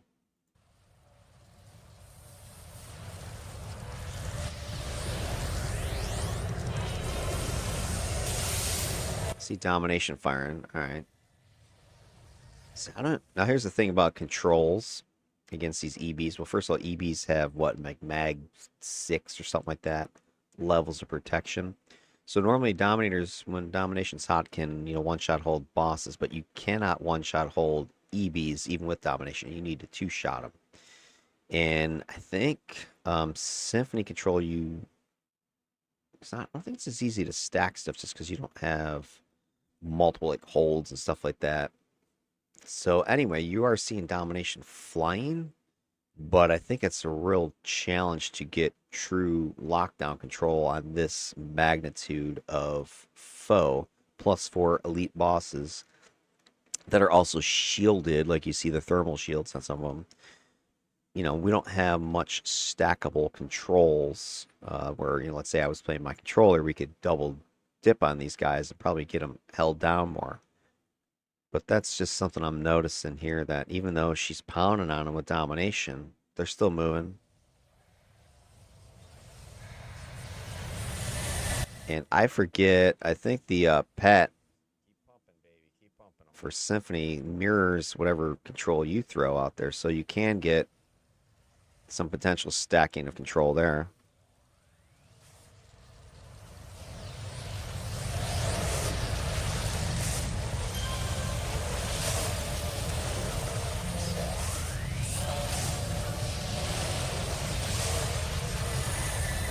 Critically judging them. Yeah, she's just spewing controls back there. The reason I'm paying attention to the Symphony so much is my I don't want to spoil this, but a contestant of mine coming up has Symphony control. So I'm trying to see how effective that is here.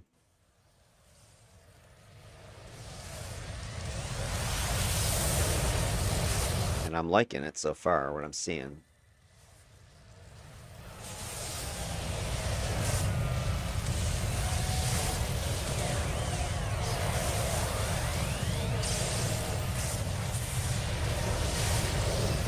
Crash out on endurance here.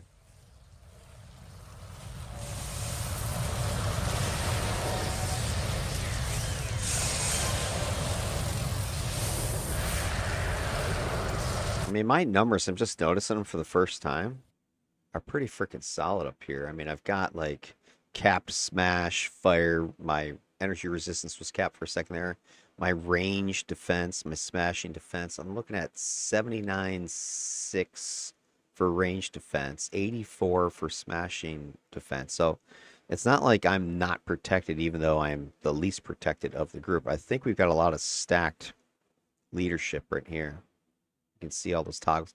And that's something else I wanted to bring up because, it's one of the potential complaints or whatever is, oh, for instance, when I had Widow, Veets on my team in the past, people, oh, those are definitely support characters. You shouldn't have them on your team. Or, hey, a Dominator, they're definitely support characters. They've got controls.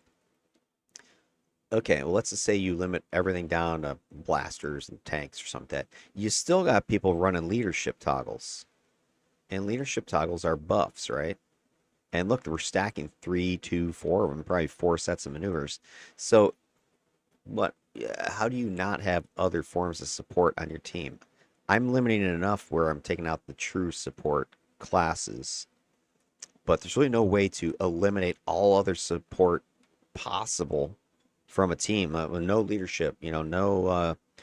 If let's say someone's playing a shield tank, they can't use grant cover. I mean, when does it stop? And at that point, you're just soloing. So you have to set a limit, but you can't set impossible limits. So that's why whenever I push back against some people that are saying, "Hey, you shouldn't have, you know, Veets on your team. You shouldn't have Dominators on your team." Okay, well then no leadership, no any outside supporting powers are all illegal. I mean, you're not gonna have anybody to team with then. I'd say leadership is probably one of the most popular sets of pool powers out there. Now, I would say, in my opinion, because I think this is one of the reasons why the game is as easy as it is, and this is going to be controversial probably, but one of the reasons why the game is so easy is right here, the stacked leadership. Right? Let's say you do a 8-person task force or something like that. If you've got 8 sets of tactics, 8 sets of assault maneuvers, whatever, you got cap defenses, cap damage output, cap to hit, just because of leadership. In my opinion, if you want the game to be more challenging, which I think it does need to be, rather than necessarily, oh, we need yet another difficulty challenge slider like the star system or whatever, like some of these task forces they have now, is don't let that happen anymore. Like, how you can't stack your own buffs? Well, maybe just have leadership not be stackable. Or think about like interface. It only stacks, whatever, 4 times or something. Why is leadership able to stack so heavily?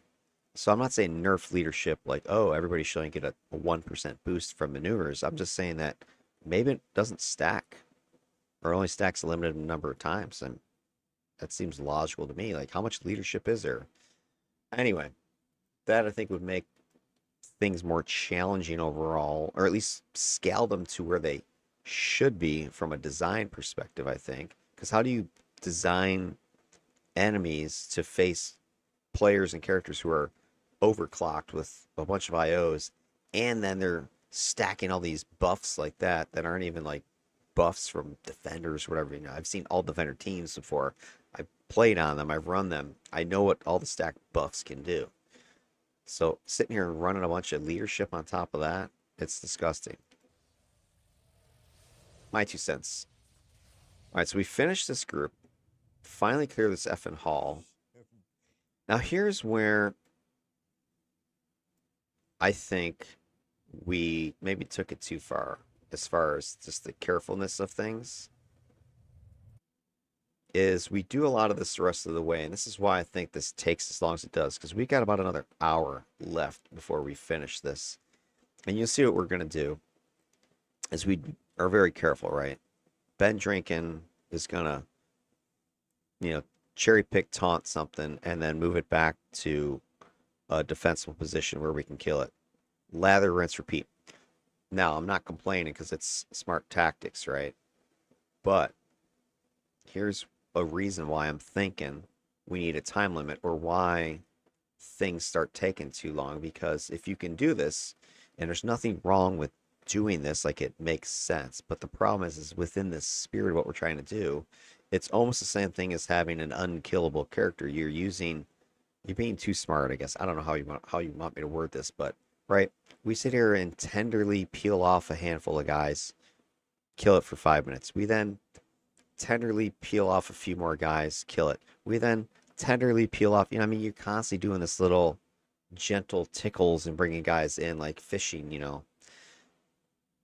I think this is why a time limit needs to be in place, because you can do this all day long. You got a couple of smart tanks, brutes, whatever, and you just peel off a little bit of aggro, one little room at a time, and pull it back. So notice we're not going here to kill it. We're pulling it back to bring it in. And it's just taking a long time. So I think one of the reasons why this whole mission took us like 90 minutes to finally finish it out of the 2 hours is because of this tactical decision that we were doing. And I think we overkilled it. I don't think we needed to do it as much as we did. I think there's certainly times to do it, like you just saw with the EB swarm. Hey, let's pull this crap back. But here we start overdoing it in certain circumstances. I think we could have pushed a little bit harder. And I think that's why I want to have a strict time limit on missions. Just say, hey, you got to push as well as pull. Oh my God.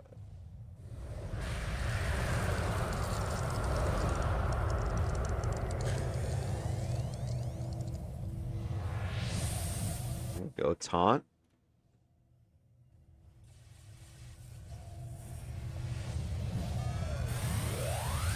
This guy's an ice tank or something.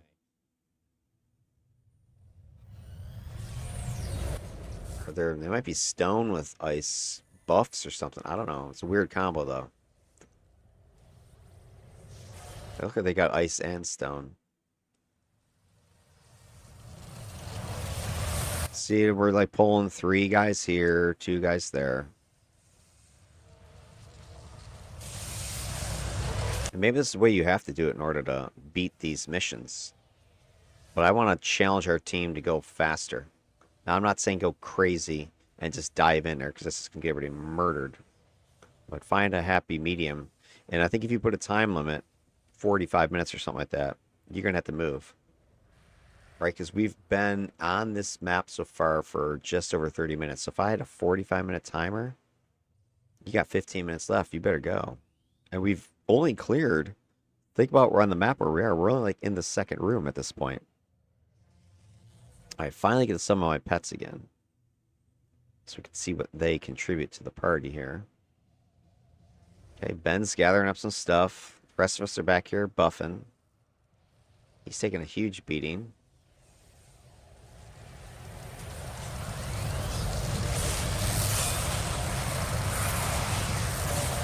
Pets are going in.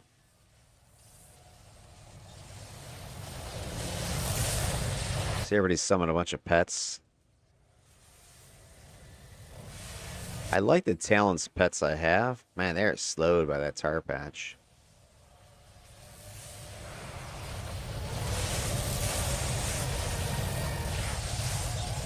They're really having a hard time even getting there. My diviner being scattered by something. I don't know what it is.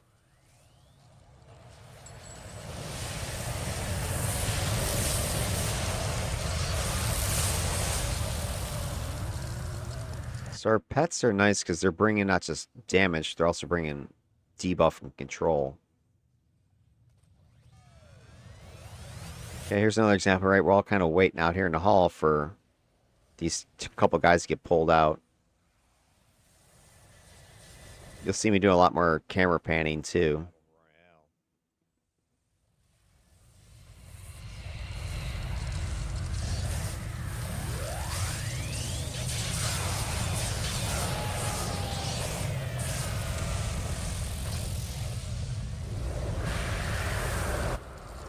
All right, we've cleared the second room. Patrol. My pets are shooting it. Goes my diviner. She's going off up front. She's getting killed. All right, boom. I just saw my diviner. Goes from full. All right, so here she is. This is my, I think, boss level pet right there.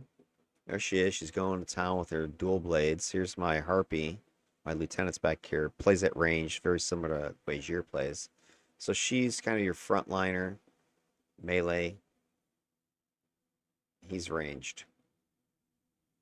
And watch what happens to the diviner.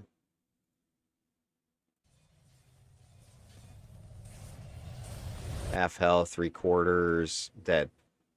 Within, how many seconds was that? From initial contact here. All right, it's 24, 25:45. She starts attacking.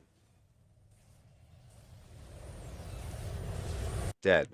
25:51. So 6 seconds of utility. I mean, she did do a little bit in the previous fight there with the tar patch, but not much. boom, dead. And this is what I was saying. I don't think pets are as useful as they were in my original DEFCON 5 series because there is just fighting standard 54 times 8 stuff. Here at this incarnate level stuff, your pets get murdered so fast because they don't have. I mean, she was shielded. What else can I do at that point unless I'm concentrating healing on her or something, which I don't even have? But boom, dead. Which kind of brings me to another stat I want to talk about. That is this pet loyalty stat, because the other thing that Sithlin's tool lets you do is zoom in on the damage that your pets are taking, and that's what this table is showing you. You can see the pet's contribution as far as damage taken, and what I'm calling pet loyalty here. So how much damage are they taking relative to you is what I'm really looking at here. Here's their damage in. This is Shimmer's numbers. So they were a total of 41,000 damage. Gyr's pets took 23, so about half of it or so. Remember, though, Shimmer has 3 pets. Gyr's got 2. 2 lore, and then you got your 1 primary Jack Frost here. She's just got the 2 lore pets. So her pets should be able to take more damage because there's more of them. And your primary control pet is uptime of really 100% unless they get killed. Your lore pets are up for, what is it, 5 minutes down for their like a 15-minute recharge. So it's a 5 and 10. So they're about a 33% uptime. They're there. The other 2/3 of the time they're not. So that's all she's got. And then if they get murdered almost instantaneously, like you just kind of saw, you can see that their damage contribution is not, or damage taking contribution is not that great. So when I take this and divide it by the time, I get the pet's resilience, their rate. So what I wanted to see is, hey, does the pet taking damage, is that helping you at all? Is it correlating to anything team-wise? Is it, are they tanking at all? I mean, what's going on with that? You just saw there that I don't think that pet really did much before she got killed. But let's see what the graph shows. So I took that stat and plotted it for both of the characters, and here's what you can see. What's interesting is when we take the pet's resilience, so this is that number that was just calculated, right? We take their damage in per minute, and we compare that to the character's damage in per minute. And we're looking for, is there any relationship, any ratio here that's going on? Is it 1-to-1? What's happening? And that's what the slopes of these lines are showing you. So first of all, R squareds for both of them are very strong. So there is a correlation. So as pet's damage rate increases, so does the character's rate. Incoming damage is affecting both of them. Now, is it affecting both of them equally? That's the next look here. And you can see with Gyr's pets, Gyr is taking 1.55 damage, so 1.5 points of damage for every 1 point of damage for pets. So Gyr's taking 50% more damage than the pets are. Meanwhile, you look at Shimmer's numbers, it's flipped in the other direction. For every point that she is taking, her pets are taking 0.7, so about 70% of it. So actually, sorry, the other way around. For every point they're taking, she's taking about 0.7. So that's kind of the big story here, right? Is 1.5 versus 0.7. It's almost a 2-to-1 value here. So Gyr's taking twice as much damage as Shimmer is relative to her pets. But her pets for Shimmer are out more often. They have higher uptime just by Jack Frost out there. So, interesting stat. What does it mean? Well, here's what Kathy and I were thinking about as we went through this statistic. So the high slope, Gyr's taking 55% more damage per minute than his pets. So for every unit of pet resilience, he's doing 1.55 units. Either his pets are better shielded or they're lower priority, so they're not taking a beating. Influenced by the limited uptime, 33%, and the tight burst windows. And I think that's I think all this is kind of true overall. Like, when his pets are out, they do have better defense than he does, as long as they stay close to him. So that could be part of it. but I think the more I don't think they're low priority. I mean, maybe my harpy, who's standing back next to me, could be a low priority target more than I am because you get targeted when you attack and draw aggro, and the tank's not picking it up. The harpy's not attacking as much as I am from ranged. Meanwhile, my melee dude, the diviner, is in there. They're a high priority. They're right there, and so that starts to factor in this uptime. If they get killed, I can't just bring them back. I have to wait 10, 15 minutes. So they're taking these very tight burst windows when they die like that. So strong correlation implies that, hey, when Gyr's under pressure, when there's fighting, his pets are under pressure, just not as much pressure as he is. And again, I think that's because they're more secondary, they're more reactive, especially if you have them in defensive mode. They're just standing there not doing anything until you take a hit. So you're taking a hit first. Then you look at Shimmer, she's got a lower slope. Her pets are absorbing more damage relative to hers. They're sharing more of that frontline exposure. So her pets are either tanking, maybe Jack Frost. They're absorbing that threat while she's doing the control. So they're up in the face of the enemy, which two of her pets are melee, Jack and the little crabby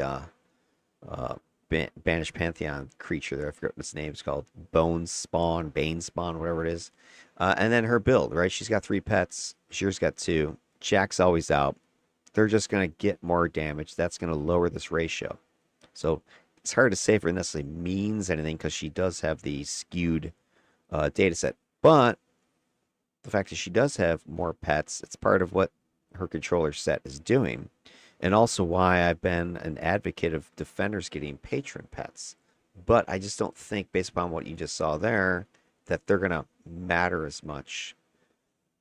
So anyway, that's what I'm seeing here. Her pets on average are taking like 14,000 damage per minute. His are about 11 and a half. If you look at just the lore pets, they're pretty close between each other, but Jack is pushing this number up, I think, to a higher level because they're both shielding them. They're both protecting their pets, at least proactively. But I think that's the ultimate difference is Jack is out there as well. He's out there a lot. He's taking damage. That's going to lower her slope, lower this ratio so that the pets are, I don't think they're tanking. I don't think the pets are taking damage instead of the characters. I think they're taking damage at the same time. And it's just maybe they're taking more or less depending on the buffs, the controls, and exactly their positioning on the map. So it's an interesting stat. Exactly how you would interpret it. They could be tanking, maybe not. I don't know. It depends. There you go. All right, then the other stat I want to look at that's related to that is pet sacrifice. So is that pet resilience, like you just saw on this graph? Here it's on the x-axis. Here I'm putting it on the y-axis. Is the rate of pet damage taken, does that relate at all to team defeats? I mean, are they taking one for the team? This is total team defeats right here. Okay, so this is total personal plus allied. So here is, for instance, that mission for outlier for Shimmer, way up here, 20, whatever it was, 21 deaths that turn. Here are all of Gyr's stats. And take a look at Gyr. His slope, his line is very correlating. So his team defeats are affected or a factor of pet resilience. There is a relationship there between the two. That slope is telling you as the pets are taking more damage, more teammates are dying. Now, are they dying because the pets are taking damage? No, that's not a cause and effect relationship. What it means is there's probably just more incoming damage, which the pets are showing. Because remember, I don't have damage incoming stats for the allies. I don't have those numbers. I do have my pets numbers, which really are serving the role as a proxy for a teammate, right? They're being exposed to the same conditions as the teammates. The teammates are probably better protected just from their own, buffs and stuff. But they're serving as a proxy. So what you're seeing happen to the pets is likely happening to the teammates. So the pets are taking a certain damage per minute. The teammates are probably taking a similar damage per minute, maybe less based upon their own shields and things. And so if you see this, and then leading to defeats, it gives you a rough idea of how much DPM teammates are taking before they die. So there is correlation with Shimmer. There is some correlation, but it's just not as strong. Sorry, there is correlation with Gyr. Shimmer's correlation is less strong, and you can see her pets are taking less damage per minute before the allies are falling, which kind of argues that they're softer, right? Because if the pets were taking more damage before an ally was defeated, that's telling you, yeah, it's more robust defenses, but the pets are going down faster. However, this one data point really skews, I think, the overall numbers. If you actually looked at Shimmer's other 3 data points, her slope is more like this. Like her pets are taking more damage per defeat, which kind of fits what you'd expect because she's got more pets. But it's hard to say because this did happen, right? I mean, this result is here, just like, we had a big number happen in Mission 4 for Gyr as well. So it's not like they didn't experience the same level of intensity. They had the same exact mission, the same exact thing happened, just they responded differently. So taking all that into account, here's what you can say. Gyr's pets are present only 33% of the time. He's got fewer of them, so you'd expect a shallower slope compared to Shimmer. Instead, he's got a steeper slope. Suggests when the team's failing, his pets are disproportionately absorbing damage. So they're either just less mitigation, control before they, teammates are dying, which is possible. They're exposed because there's no extra control out there. Or they're just being more aggressive frontline damage sponge. And you just kind of saw that happen. That Gyr's melee pet dove in there and took it for the team. So arguably, she did take the damage that, let's say, Ben Drinkin would have been targeted by because she was right next to Ben. So maybe they would have targeted Ben instead. So that could be a logical explanation there. Maybe. And then compared to Shimmer, Shimmer's pets, they're always out there. She's got a couple more beyond Jack. They're absorbing damage steadily across all their missions, not just during a team collapse. And her slope is lower, though, despite more pets and uptime, which is an unexpected. But again, I think it's because of that outlier. There's that one really low resilience, high defeat mission. All of her other data points are consistent with that steeper slope. And if you looked at just that true slope, it's closer, even better than Gyr's, which would fit the logic that more pets taking more damage. But we don't know that. We can only speculate that that would be the case. So I can't draw that conclusion for you. All right. Back to this. Boom. We've got a bunch coming according to Endless here. I'm ducking out of the way. Let him come. Start dropping pain.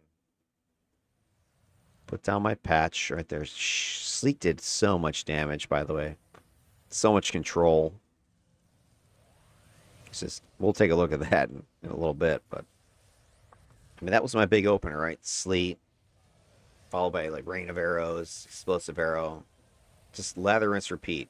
Sleet, rain of arrows, explosive arrow, just bam, bam, bam. Throw in fistful of arrows once they got close enough. Oh, the other thing I want to talk about right there, you just saw it, is my ATO right here coming up. Right there, boom. So I have the heal ATO in my snipe attack. I forget what that snipe attack's called. Not aim shot, whatever it is. But boom, maybe it is aim shot. But anyway, that's snipe. It has the Defender ATO that does the heal proccing the PBAE. So it's pointed out because I did have a consistent source of healing for my teammates. And you can see it's proccing on like 3 people here. You can see it here, you can see it here, you can see it here. So I am giving out some decent amount of healing. I don't think it was, I have to look at the stats game, but I don't think it's as much as Rebirth was doing for Shimmer, but this was more consistent. I could kind of get heal on demand as I needed. Not just that, but let's see if I have it. When I did So you can. Here comes the rain of it. Yeah, right there. You just saw it procking. And I have the absorb proc sitting in my rain of arrows. Dropping pain. So here comes the sleep. All right, here comes the rain of arrows. Boom, the 80. So I was also not just giving out the heal procking. You can see I'm giving out absorb procs. So Bad's getting some, I'm getting some, one of Bad's pets is getting some over here. We're getting some absorb. So I've got absorb, I've got healing. I made that swap to the healing proc in my snipe because I originally had the Sting the Mana Core in there during my solo runs, and I was just kind of feeling like, man, I could use a little bit more protection than just the damage or whatever I was getting boosting from Sting the Mana Core. So instead, I changed it up to this. Just FYI, there my build is slightly changed from the one I posted on the forums. I also put the endurance proc into performance shifter into my stamina instead of the two just generic 55s. So boom, I'm getting that. The other thing I wanted to show that was interesting is that the amount of healing I'm getting from that proc is variable. So here it's 152. And then I think we saw it here it's 135. So you're getting different amounts of healing. Now, the reason I'm speculating, I didn't know this was the case. I don't know if it's supposed to be the case, but my plus specials abilities that I have, my plus specials I get from, I've got Clarion has it. I get plus special from my support hybrid, and I also have it from power buildup and energy mastery. Those buffs, those plus specials, are affecting my heal proc. I had no idea it would do that. I'm not sure if it's supposed to do that. If it is supposed to do that because it works, but I was getting upwards like 200. So it wasn't just some cheesy little boost I was getting. I don't see that happening. At least I didn't. I don't have it on this character. I don't think. Like the self healing procs that you put like in health or stamina. I don't know if I have any of those. I don't remember, but I don't recall that getting boosted. It was just this Defender ATO proc is getting buffed. All right, so here I am doing my typical buff and move. Okay, here we are. We're pulling again. Now, hey, should we go around the corner and just charge? Let me just take a peek. All right. Yeah, you could have moved up, but there's a bunch of range guys, and it looks like there's a patrol. If I remember this from the Shimmers run, this looks like a patrol. They're heading that way. There's a couple guys hanging out here, and there's this side room, I think, over here that I think there's enemies in here. So, smart move, right? Taunt, bring it back over here. Yeah, you could dive in. You could take these guys on, but I think when we did this with Shimmer's team, we got crunched in the hallway as multiple groups came at you. Because these patrols are just coming around as well.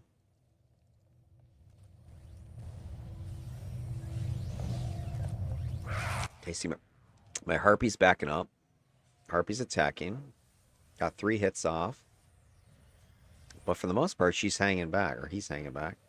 I like to think of it as a she, I guess. Boom, just pumping arrows at people.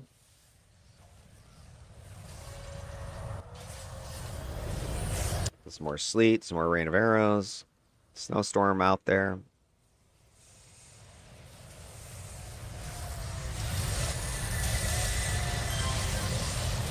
Bunch of damage going.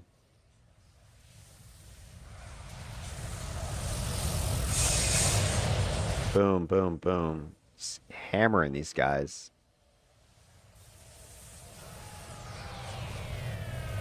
And Clarion was nice too, because it not only boosts some of my specials, but all that mez protection. I was able to pretty much fly unimpeded throughout most of these fights. So here we are again pulling. My pet's going off. So my Harpy pet's doing some decent damage. There's Rain of Arrows. There's the 80 Absorb proc again.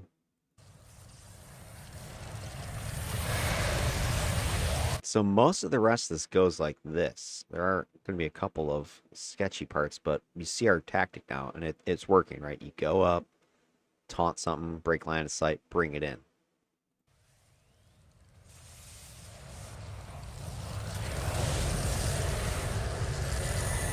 Another good thing is because these guys are all elite bosses, I don't feel like I waste Benum ever. I'm just like, target it, throw it in the rotation.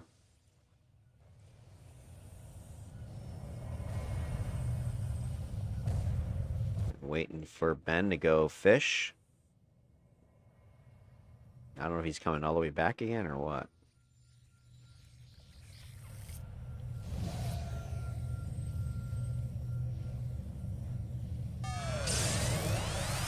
There's a side room with guys. If I could snipe that guy from a mile away.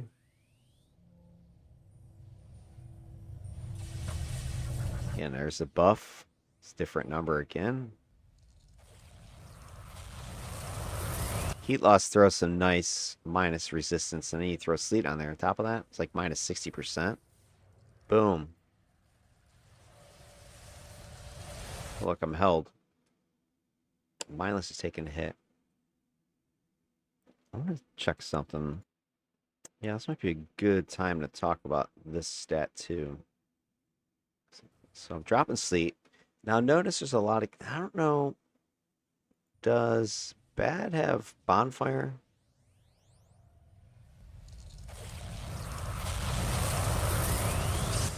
He throws them. And okay, it's not him then. All right, so you see, I was just wondering something. I don't think anybody else is doing this.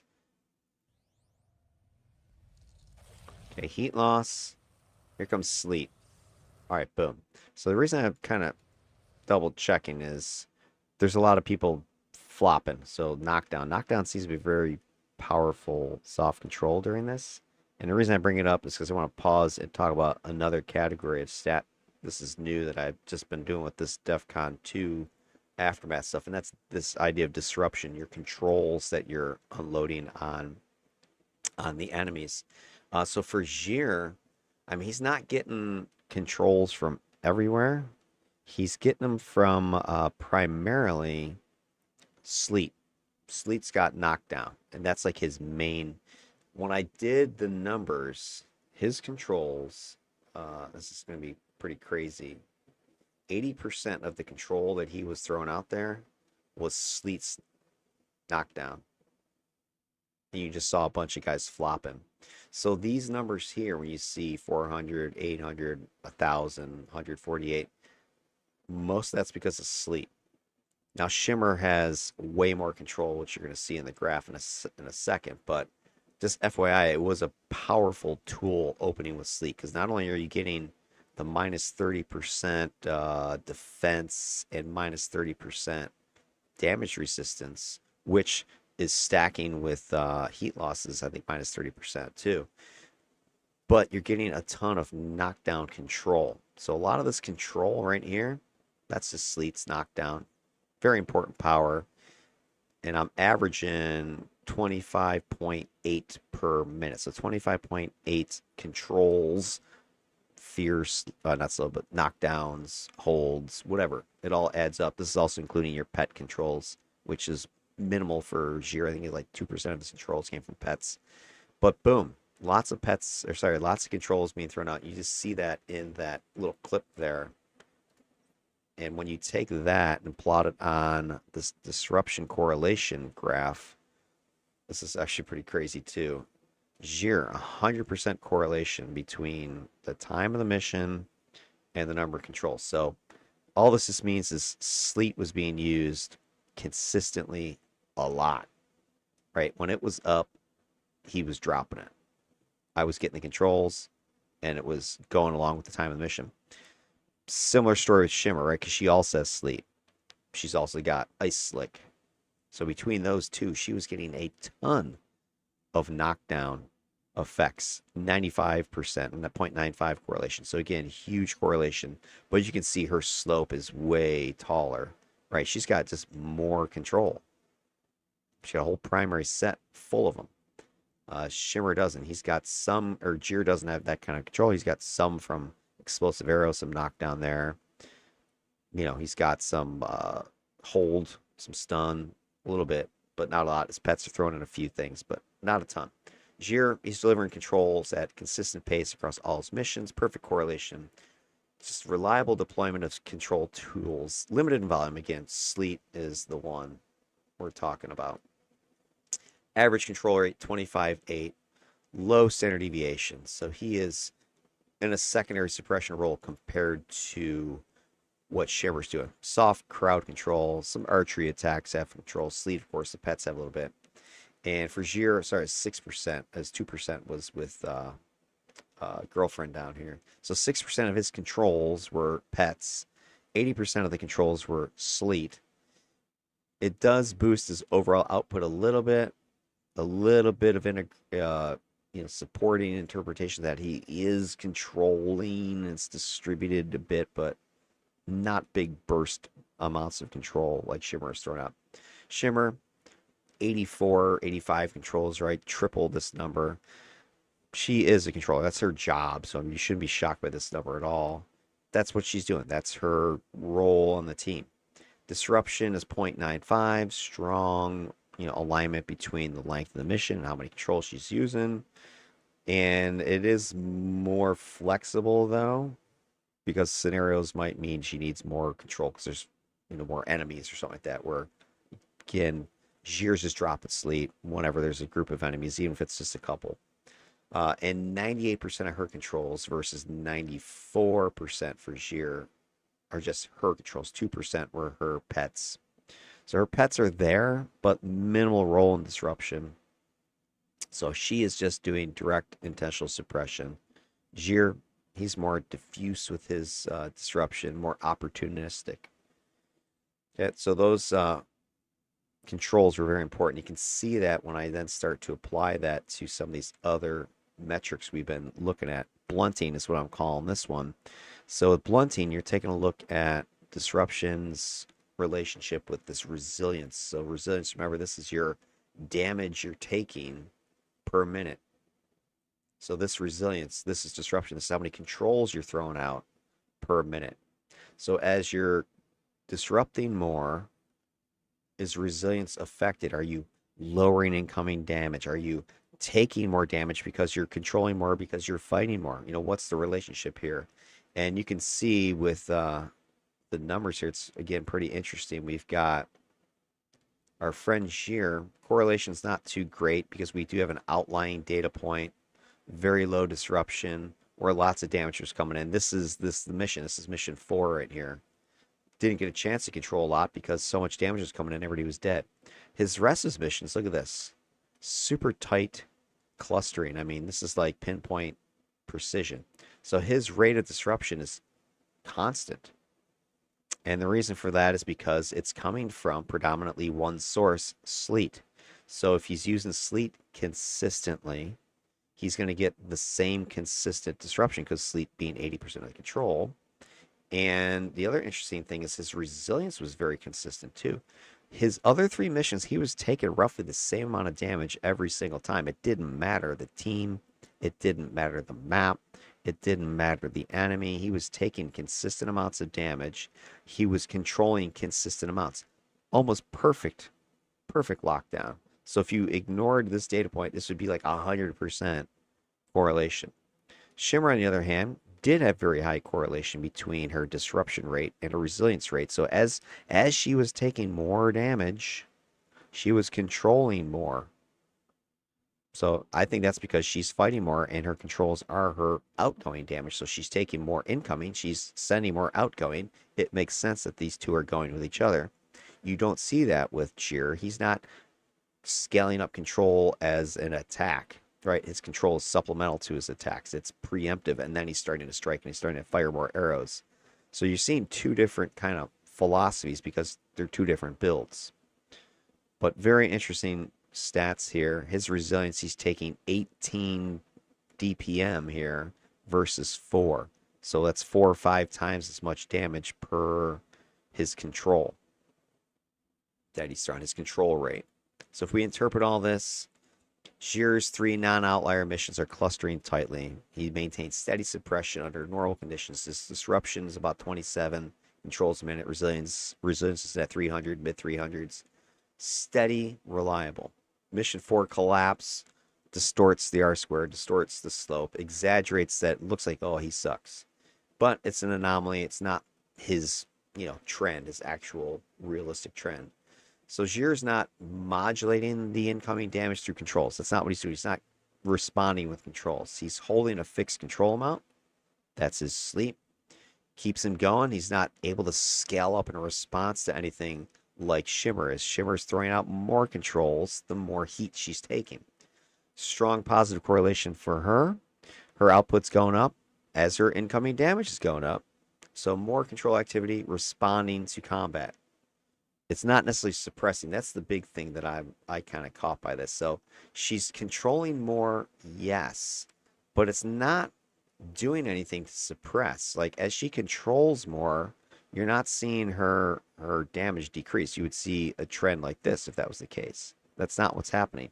It's going this way. So as she's controlling more, she's taking more damage. So she's using it as a tax.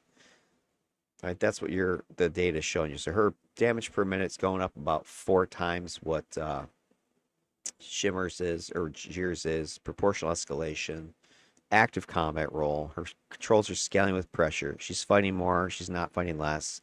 Once she's under fire, she's a frontline controller. She's stepping up the control. She's stepping up the damage as the mission demands more outgoing fire. She's putting it out there. Okay, then the other thing I want to look at is similar to this is, does this disruption have any effect on team defeats? Is there, hey, I'm controlling more, there's less bodies dropping, or is it going to be similar to the incoming damage?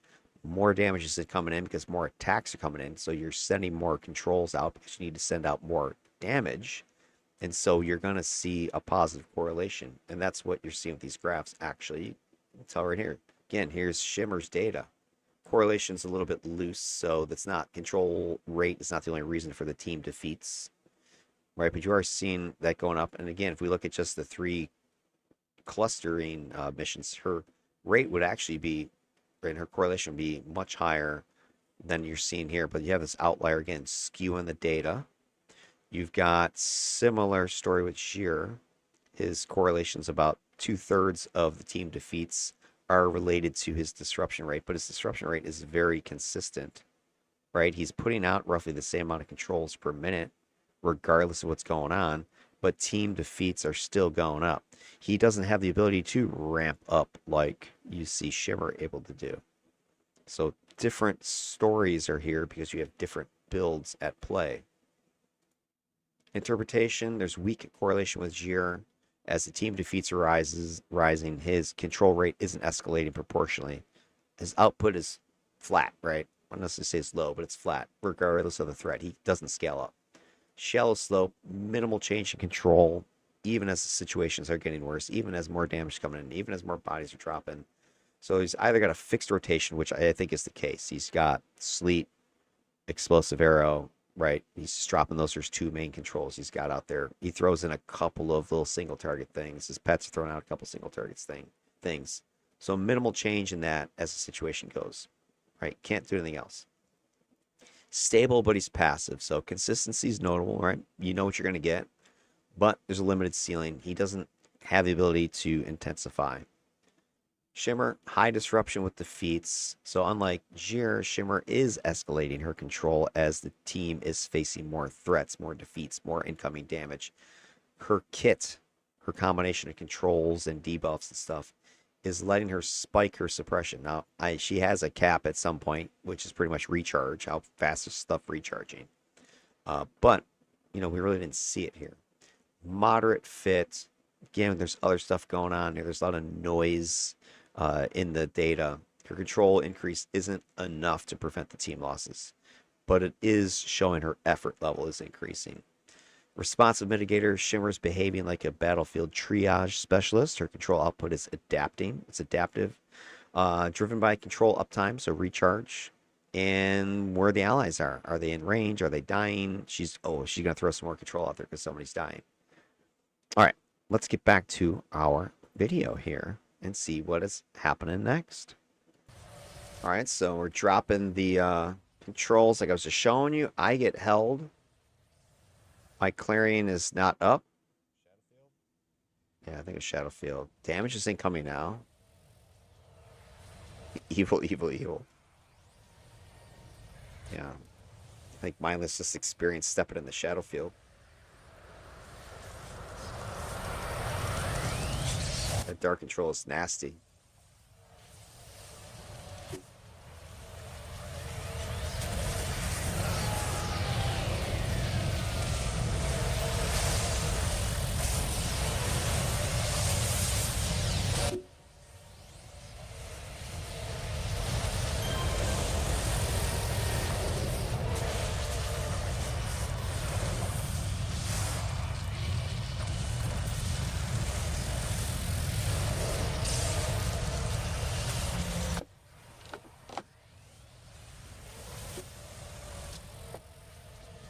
Trying to get comfortable here.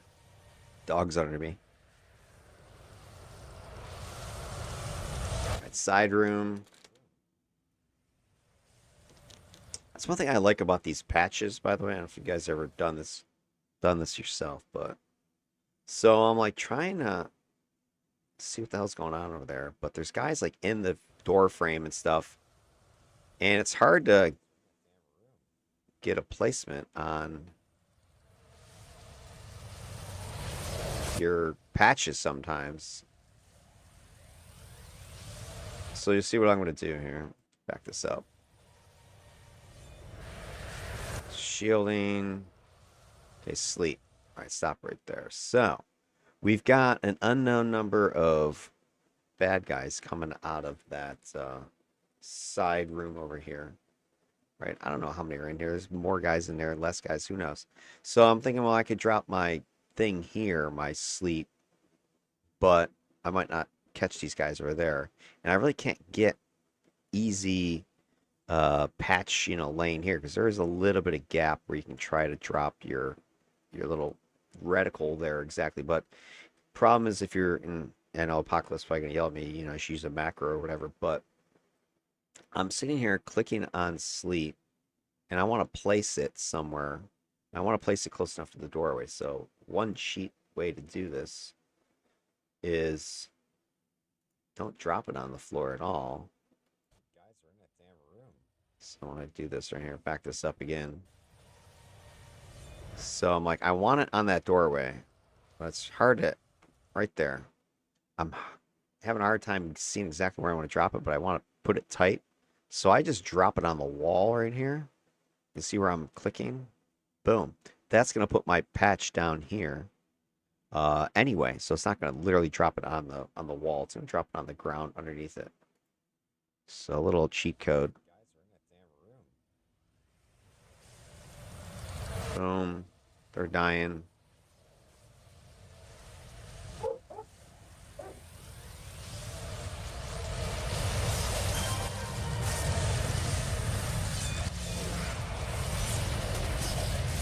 Time bomb. Yeah, I just saw it. So they do have time bomb. Okay. A temporal bomb. Guys are still coming. So I'm watching the left because if somebody comes that way, we're going to be boned. This is dangerous. Now your tank is in here and you're out here. Troll comes, we're doomed. All right, so good. He backs out, which is a great move. I love that. Love it, love it, love it. So this is like a bottomless room of just enemies just keep freaking coming out of here. So it's like whenever you think you're done, you're not. But anyway, I like what Ben's doing here, right? Because I think we made this mistake during Shimmer's test. We went in here, and then patrol or something came down the hall. We kind of got trapped in there, especially when you got like your beef is in the room. Like, look, here comes somebody. Beef's in the room, and your squishies are outside of the room. That's a no-win. You're gonna get squished.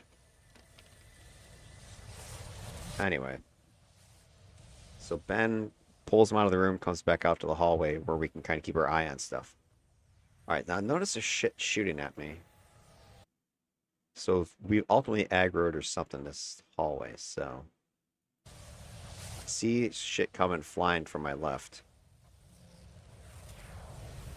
Boom, there it comes, there it comes, there it comes. I did get hit, but look at this, guys. All right, so here's one thing I do want to also point out is a lot of my, strategy was staying the hell out of the way, stay behind my tank, stay at range, stay hovering. But I was targeted plenty. But the good news is my defenses were pretty tight, like I was mentioning earlier. Like I've got about 50% right now, just from the surrounding buffs and things. So I was not getting hit uh, a ton. I was getting hit, but not a ton. So that's the other metric that with Sithlin's tool you can easily track, or what I'm calling avoidance, like how many times you are hit. And so if you take a look at these numbers, I think it's pretty cool because you can see a huge or significant difference between these two characters and how many times they're taking a hit. And part of that is your raw defenses that you're packing.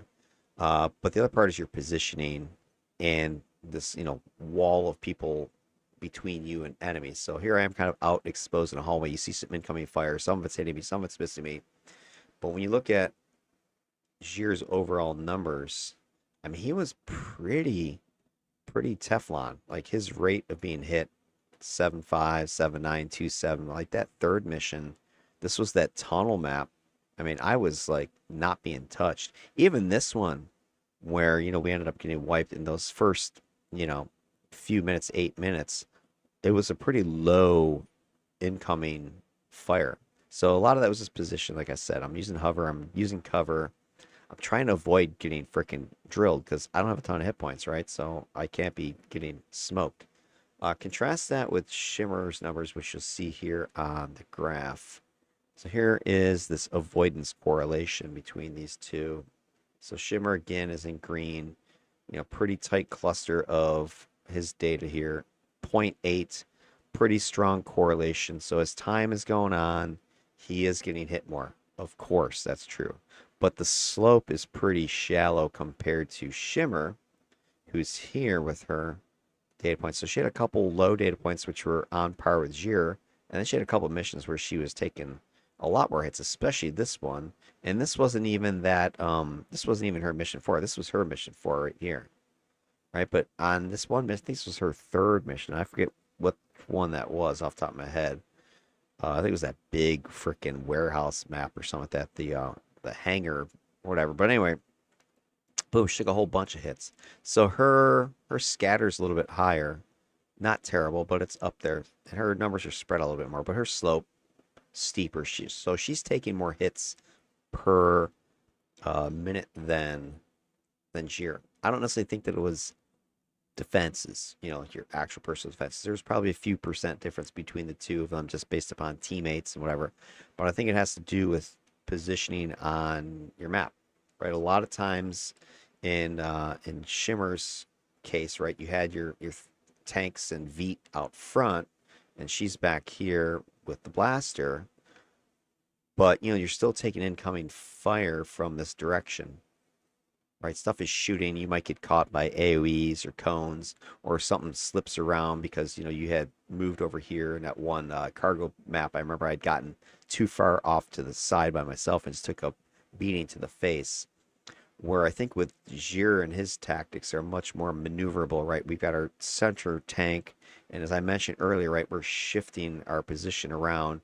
I'm trying to use cover to stay out of the way from whatever enemies that our tank is gathering around, and we're also doing a lot more of those corner pulls you're seeing, right? We're doing this where our tank is pulling, and I'm standing back here, firing through him or firing over him, staying away from the incoming. So I think it was a matter of team tactics and character positioning that really helps explain the hit differences here.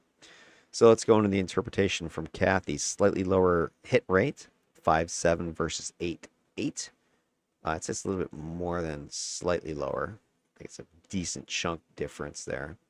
Like what, 50% or something. So anyway, despite having one fewer pet, less tank support, Gyr's taking fewer hits over time. Effective positioning, defensive boosts, burst-based aggro management. I think all this is true to a degree. So the positioning I think is the most important. I think I'd have to go back and watch Shimmer's video. Did we have better just team defenses? I don't think so, but maybe. And then just the aggro management was more burst based. In other words, there wasn't any just trickling of enemies coming in. We hit boom, taunt, grab and pull, it's out of the way, and the rest of us can kind of hang back and plug away. I think Ben was doing a good job with that. Steady trend, Gyr's hits are correlating strongly with time, consistently to with exposure. Combat rhythm is less spiky, likely helped by fallback tools or phase rotation. Again, I don't know if that's necessarily true. I think it was more rhythmic spiky. I think you had that same kind of thing, like no hits, no hits, no hits, no hit, no hit, hit, no hit, no hit, hit. Same like you saw, I think, with his damage income or damage intake, where I think with Shimmer, I think you just had more of a steady hits and damage as you were going. So I don't necessarily think it was the word spiky would be a good term here. He did certainly take some spikes of hits and spikes of damage, but it was more rhythmic. So he was spiky. Anyway, controlled exposure, self-reliant. Yeah, I think that's for sure. He didn't have controls to keep things off of him, right? His debuffs weren't throwing, radiation debuffs out there or dark, miasma debuffs. It was stay the hell out of the way, stay around a corner, stay back. Lower hit volume despite weaker pets and, only one tank. He was using timing. He was using spacing to avoid enemy aggro. Just probably not through disruption. Totally agree with that. Comparison to Shimmer, she's got higher hit rate. She's absorbing more strikes. She might be more in the front, which she was. She was more close to proximity, standing behind the wall of the tanks and stuff, standing near the pets, or getting more active with the controls. She had to get closer because the range wasn't like what I had with my archery attacks with Gyr. She has to get up closer to apply those controls or apply the buffs. More volatile curve, slightly. So a little bit of fluctuation there, but not terrible. She did have that spike mission. There was some massive breakdown there at some point where she just took a ton of hits. I have to go back and watch that mission to see what's happened, but I think that could. And the other thing that hits could imply that we can't take too much out of them, or hits can come from, is stuff that is minor, like caltrops. Annoying, yes, but minor. Burn patches. Those can be annoying. They can be damaging, but they can. The big thing is they can throw out a lot of hits in a short, brief amount of time. So you might get exposed for the same amount of time as, let's say, Gyr has been exposed. But if you're standing in some caltrops or in a burn patch, you're going to get tick, tick, tick, tick, tick, a bunch of hits that'll register on your numbers. So I wouldn't make too much out of the hit data beyond just understanding that it does give you more chances to take damage to be killed. But notice that Gyr ultimately took more damage. So that is what my other stat that I want to look at now is targeting. So this is that relationship between the hits you were taking and the damage you were taking. Is there a correlation between the two? And that's what we're looking at here. And you can see that for Shimmer, there was correlation, 0.93. As she took more hits, she took more damage. With Gyr Falcon, it's not as clear. He was taking more hits. He was generally taking more damage, but not very strong. There is some weird outlying data here where he took very few hits, but took a lot of damage. This would have been mission 4. So in this example, this would probably be just the rank of the foes hitting you. EBs versus bosses. Right? He could have been roughly the same amount of hits here. Maybe this was bosses. Maybe this was lieutenants hitting him. This was EBs pounding him. Could be something like that. That's not anything I could track down to that minutia of a level, but it's something to consider. So interpreting this, higher slopes, you're taking heavier hits on average, which I think argues the point of, hey, EBs are maybe pounding them.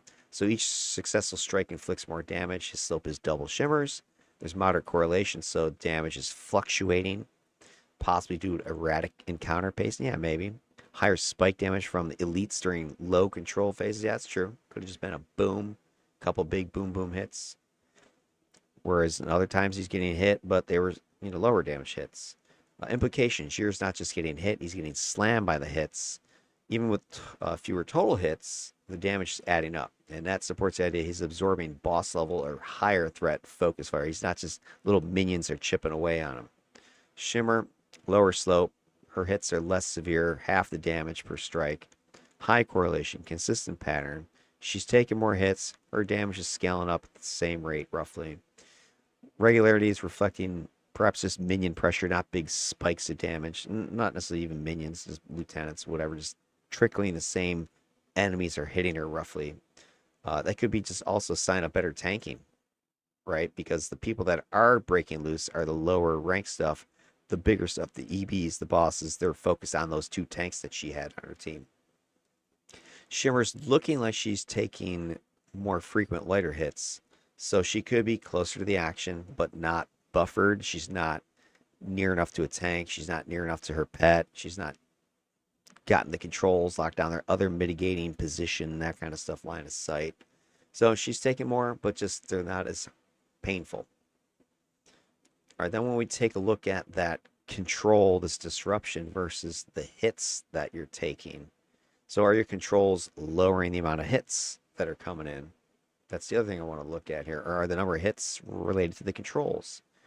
So as you are controlling more, again, you would think, hey, if I'm controlling more, I should be getting hit less. But you can see that the slopes are actually arguing the opposite. You control more, you're hit more. But again, I think that's a sign of active fighting, right? You're in the middle of a fight, you're being hit. You're in the middle of a fight, you're using your controls to either debuff, like let's say sleet, or your shimmer, and they are your counterattacks. So this is what I think you're seeing here. The correlations are pretty good, 0.77, 0.88. As controls are increasing, hits are increasing, or as hits are increasing, controls increasing. Shimmer's definitely showing that pretty strongly. And the amount of hits you're taking per control is pretty close to each other, 0.17 versus 0.13. Very close data, very similar patterns you're seeing here. The only difference is Shimmer has more controls to throw versus Gyr, who has fewer, so he is lower on the X, or more to the left on this X axis. Interpretation, moderate correlation for Gyr. Linear relationship between his controls and his hits. When he's fighting more, he's getting hit more. But his output is modest. Higher slope, each of his actions with control, more hits than Shimmer's taken. So less mitigation, possibly just less controls overall. His volume is limited, so despite a steady ratio, his lower total controls limit how much pressure he can offset. So if controls are doing anything limiting hits, he's going to see less of an effect because he has less controls. Shimmer, though, strong correlation. As her controls are increasing, her hits are rising predictably because there's combat scaling here. More action, more suppression, more exposure, more attacking, more controls. Lower slope, fewer hits per control, so possibly better deflection there, better controlling. She's suppressing things more proactively, could be. Effective combat scaling, her high volume control is allowing her to trade hits for disruption, absorbing pressure while suppressing enemy threat more thoroughly than Gyr. Those are what we're probably possibly seeing here. And then another stat I want to throw out there while we're kind of talking, because you see me doing this whole buff and move, buff and move. That's this other stat. I haven't talked about this at all yet, I don't think, even when I did Shimmer alone. So this time I broke it out because I have Shimmer and Gyr to side by side, and that is the buffing. So throwing out shields, popping heals, popping endurance, whatever. Things that are directly benefiting an ally. So not a debuff, but a buff. So if you're giving hit points out, you're giving endurance out, you're giving a shield out, you're boosting some, status effect, whatever it is, some protection like Clarion. All those things are counting as events, and I'm just counting those raw numbers. So the buffs aren't how many people are being buffed. These are just instances of a buff that was delivered. So how many times those heals procced, those absorbs procced, whatever. How many times you clicked your destiny. Okay, just total counts. So not targets, but total counts. This is what we're looking at. So here are Gyr's numbers, and you can see that she is, or he, Gyr, the bird, is buffing or providing these buffs about 4.4 times a minute on average. And then I have Shimmer's numbers in the graph down here. So what you can see, both of these guys has clear correlation between time and buffing. So as time is going on, more buffs are being delivered, more provision is happening, right? 0.98, 0.99 correlation. And probably as you'd expect, Gyr is slightly more buffy because he does have those two procs of his ATOs firing. That's really kind of helping putting him over the top versus Shimmer. So he has got a slightly larger slope. Now, the one thing, this is just raw numbers, right? This is amount of buffs. What it's not calculating in, and what's the really kind of the mysterious number that we're looking for, is that quality of the buffs. Because we know, according to the on paper, defender buffs are stronger. Extra 5, 10, 15%. Same thing with their debuffs. So we have to kind of guess at this. We know Gyr is throwing out more from this graph per minute. We know from paper the quality is there. The question is, does this matter? That's what we really want to get at, because we can see the control effects pretty cleanly. We can see controls. We can see their damage they're dealing. We can see the damage you're taking, the amount of deaths you're taking. But can we see anything like that with the buff? So let's see what we can do here. So interpretation of the provision, exceptional correlation for Gyr. His buff is scaling almost perfectly with the mission duration. Reliable, sustained team support. So is Shimmer, really. Higher output, though, for him. 446 total buffs. That's 4.4 a minute. That's about 19% more than what Shimmer's putting out. But again, he's more defendery. He's got more buff type of things to give. Not from just cold domination, but from those procs that we're firing. They both have a destiny that they're clicking. So it really was mostly the big difference was he was popping those absorbs. He was popping those heals around him.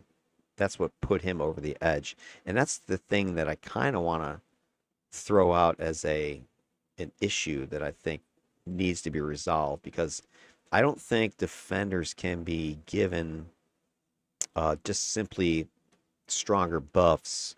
That's what makes them good or better than everybody else, because what we're seeing so far, at least in the original DEFCON, and we'll see if it holds here, is that the strength of buff really isn't important. Like, as long as it's good enough, is good enough, because there's so much other buffing and stuff going on there. The number of buffs you throw out there can be important, but the support sets are not limiting controllers and how many times they can buff you. It's not like the controller cold domination. The recharge on the shields is 20 minutes, where the defenders is 4. You know, it's not like that at all. So meanwhile, though, when you look at controls, right, defenders don't have a control set. The controls they do get are weaker, lower mag, longer recharge, you know, more endurance, all those penalties that controls take that controllers don't. So I'm wondering, and this is kind of a side note, is, you know, if we do want to make defenders true supporters, maybe we need to look at the support sets and do something to them, not just number percent wise, but target numbers, splash effects, you know, extra stuff, faster recharge, lower endurance. I don't know, just something to make it easier for them to support and buff multiple targets more than once. Maybe their buff stack. I don't know. Just something like that could be a secret sauce that we could use here. All right, so anyway, that's kind of the deal there with interpretation. And Shimmer, again, very clean correlation. Her buffs are scaling a little more steep, so less emphasis perhaps on more frequent buffing, or less ability to more frequently buff, probably. And she just might not be focusing on as much because she's more focused on her controlling. So when enemies are attacking, she's more, hey, I gotta control. Shimmer's or Gyr's more like, hey, maybe I can throw another buff out there. Maybe I can get this proc to fire, etc., etc. It's hard to say exactly, though. All right, so then let's apply that buffing, this provision stat, to a potential way to see what its effects are, and that's what I'm calling warding.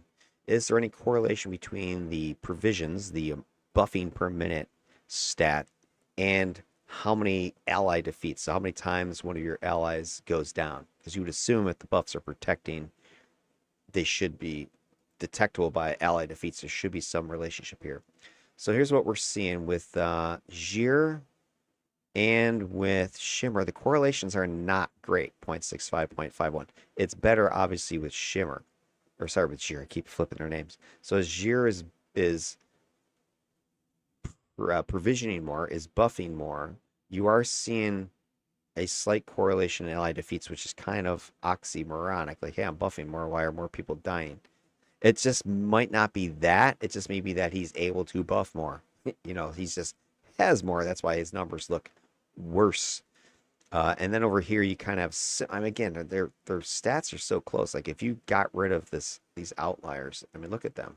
They're like right on top of each other. So I don't see a huge difference here between, um, you know, the buff rate and the ally defeat rate. It's pretty tight, right? Pretty close. We do have this huge outlier where a lot of people died on Shimmer's last mission, and the buffs, she was buffing like a beast, but it didn't matter. So maybe that's something. Hey, I'm buffing like a beast, but it don't matter. You're still dying. So that's the biggest thing here, I think, is she has less consistency in her buffs. Like her buffs, she's buffing, right? I mean, look at her provision rates are almost identical as you go here, but it doesn't seem to matter. You can still get 4 deaths. You can still get 19 deaths. It's all over the place. Here we've got, our buff rates are pretty consistent with these 3 missions, and the team survival, the team death rate's pretty consistent as well.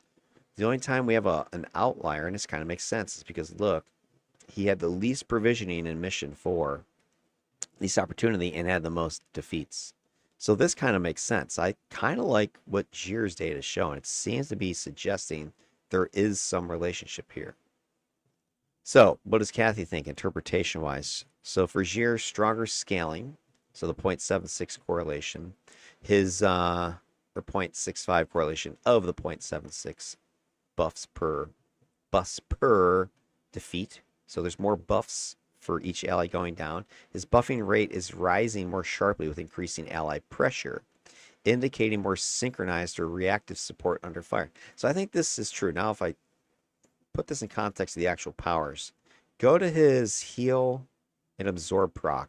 One of those kind of more important, especially the heal, because I can control both these. It's based upon when one of my arrows is shot. So I'm shooting more of my arrows during combat, which is when we're taking more damage and more allies are at risk. And so while I'm shooting more arrows, I'm getting more of these 2 procs, which are buffs. So he does have a means to increase his support during times of strain. So I think that is what this is showing us here. He does have a higher overall rate. He is able to buff more per minute. He's consistently out buffing Shimmer. Despite having less controls and teams changing, whatever, he's more having to keep buffing regardless. This is that defender style emphasis more so than the controller. Fewer total ally defeats. So that's a plus in the buff column for the defender, despite being on a less stable team, despite only having 1 tank, right? Despite having less pets, less uptime, he is achieving superior support of allies not dying. So is that because of the buffs? Maybe. Maybe it is. It's hard to say. Shimmer, flatter scale, so her slope is lower, less consistency. Her buffing isn't increasing proportionally. It reminds me of the control stat where Gyr hit a cap of controls and then he couldn't do anymore, right? Allies were dying, damage was coming in. Regardless, it's kind of the same thing. It's like Shimmer can only buff so much, right? She can only throw out those shields so often. She can only click Destiny so often, right? It doesn't matter beyond that. You've done everything you can. Where I think Gyr has a little bit more to go, a little bit more ceiling because of the ability to throw out the heal and absorb procs. So that could be what we're seeing here. Lower average buff rate. She's a controller, right? That's not really her thing. She doesn't have these heal and absorb abilities. Less output, though bolstered by other defensive tools. So, yeah, she does have fewer buffs going out to support the team, but she has the controls. She's got the pets doing stuff. And then there's the outlier. That mission 4 is undermining her slope. So I think if you got rid of it, she would have that tighter pattern, more buffs per death. Maybe that makes more sense. Maybe it balances it out. I don't know. But then again, she had an outlier because she couldn't contain it. Her controls didn't matter. Her buffs didn't matter. The pets didn't matter. 19 people died. Okay, you can't overlook that. All right, shielding. Here's another angle taking a look at this provision roll. So provision versus the pet's resilience. Now remember this stat. This is the damage in per minute of the pets. And I'm using the pets here as a proxy again because they're a proxy for a teammate. I don't have teammates damage incoming. I do have my pets though. My pets are on the field while my teammates are on the field, so I can use them a little bit as a sub, as a stand-in.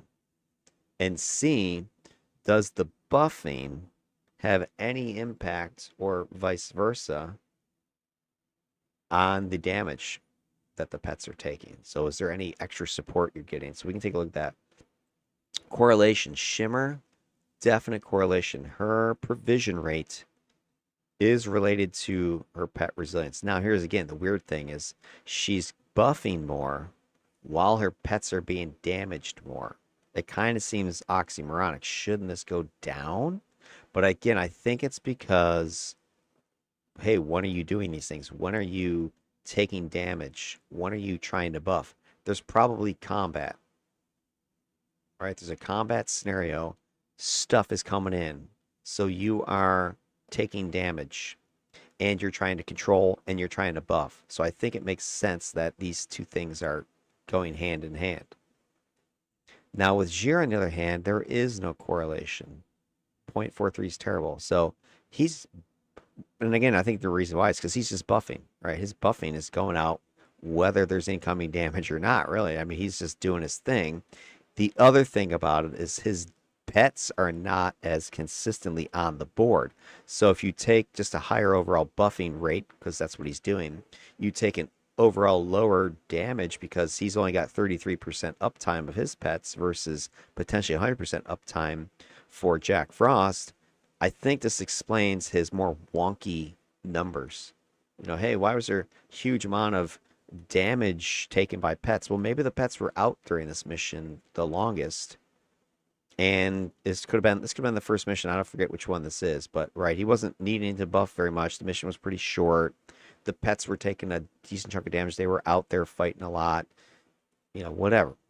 So it's easier to kind of explain that. So I don't necessarily know that there's, oh my God, moments here in this chart, but just more kind of questions or thinking about it. But here's what we can see. So Gyr has a weaker correlation. There's one major outlier. Resilience of the pets is spiking despite low buffing. There's no match there. Maybe the pets ran off and got killed. They were out of range. I don't know. Without that outlier, his slope would drop. His R squared rise. There'd be a cleaner relationship, more buffs. I don't know if it wouldn't be inverse though. That's a misstatement. If you got rid of this, right, his slope would be down like this. So I think that would kind of argue that more buffs are helping the pets because the slope is shorter, lower. I think that's what that would argue. But there is the outlier, I think. Buffing as prevention with only 2 pets higher per minute buffs. Cheers pattern implies preemptive shielding. Does help dampen when it's active. So yeah, I mean he is getting, the one thing you can say is look at the slopes. Her pets are taking about $1.30, right, per minute per buff. His pets are taking half of that, a little less, 57 per minute per buff. So more protection by the buffs. They are superior. Could be. I mean, they should be, right? This could be a sign of that. There is this one outlier, though, that is moving things upward. If that wasn't there, the slope would be even lower. It might be down to 40. So that would definitely be a powerful stat to look at. All right, then Shimmer, strong correlation. Her data is consistent. More buffs coincide with more pet damage. So she's buffing reactively. During high combat intensity, she's like, throw out another shield. Maybe it'll help somebody. She also had Frostwork, which Gyr didn't have. So that would have been a reactive type of a buff. Steep slope. her 3-pet setup, she's taking more damage, of course. So that's another thing that's kind of skewing her data. She's just got higher incoming damage. If she only had 2 pets out, her slope would be lower, likely too. So that's also kind of skewing things. Buffing as a response, not a shield. The relationship is suggesting she's trying to contain the heavy combat pressure, not prevent it. Likely driven by her larger pet footprint and the nature of the encounter. So yeah, more pets, there's more going on. You know, she's trying to contain things as best she can, not stopping it from happening. All right, gang, we're going to end this part of the video here. Part 1, the defensive stuff. I'm going to continue this in part 2 to not make this video super, super long. Part 2 would be the offensive stuff, and then the finale conclusions on who won this matchup between Gyr Falcon and Shimmer. So stay tuned for part 2. I'll catch you then. Peace out.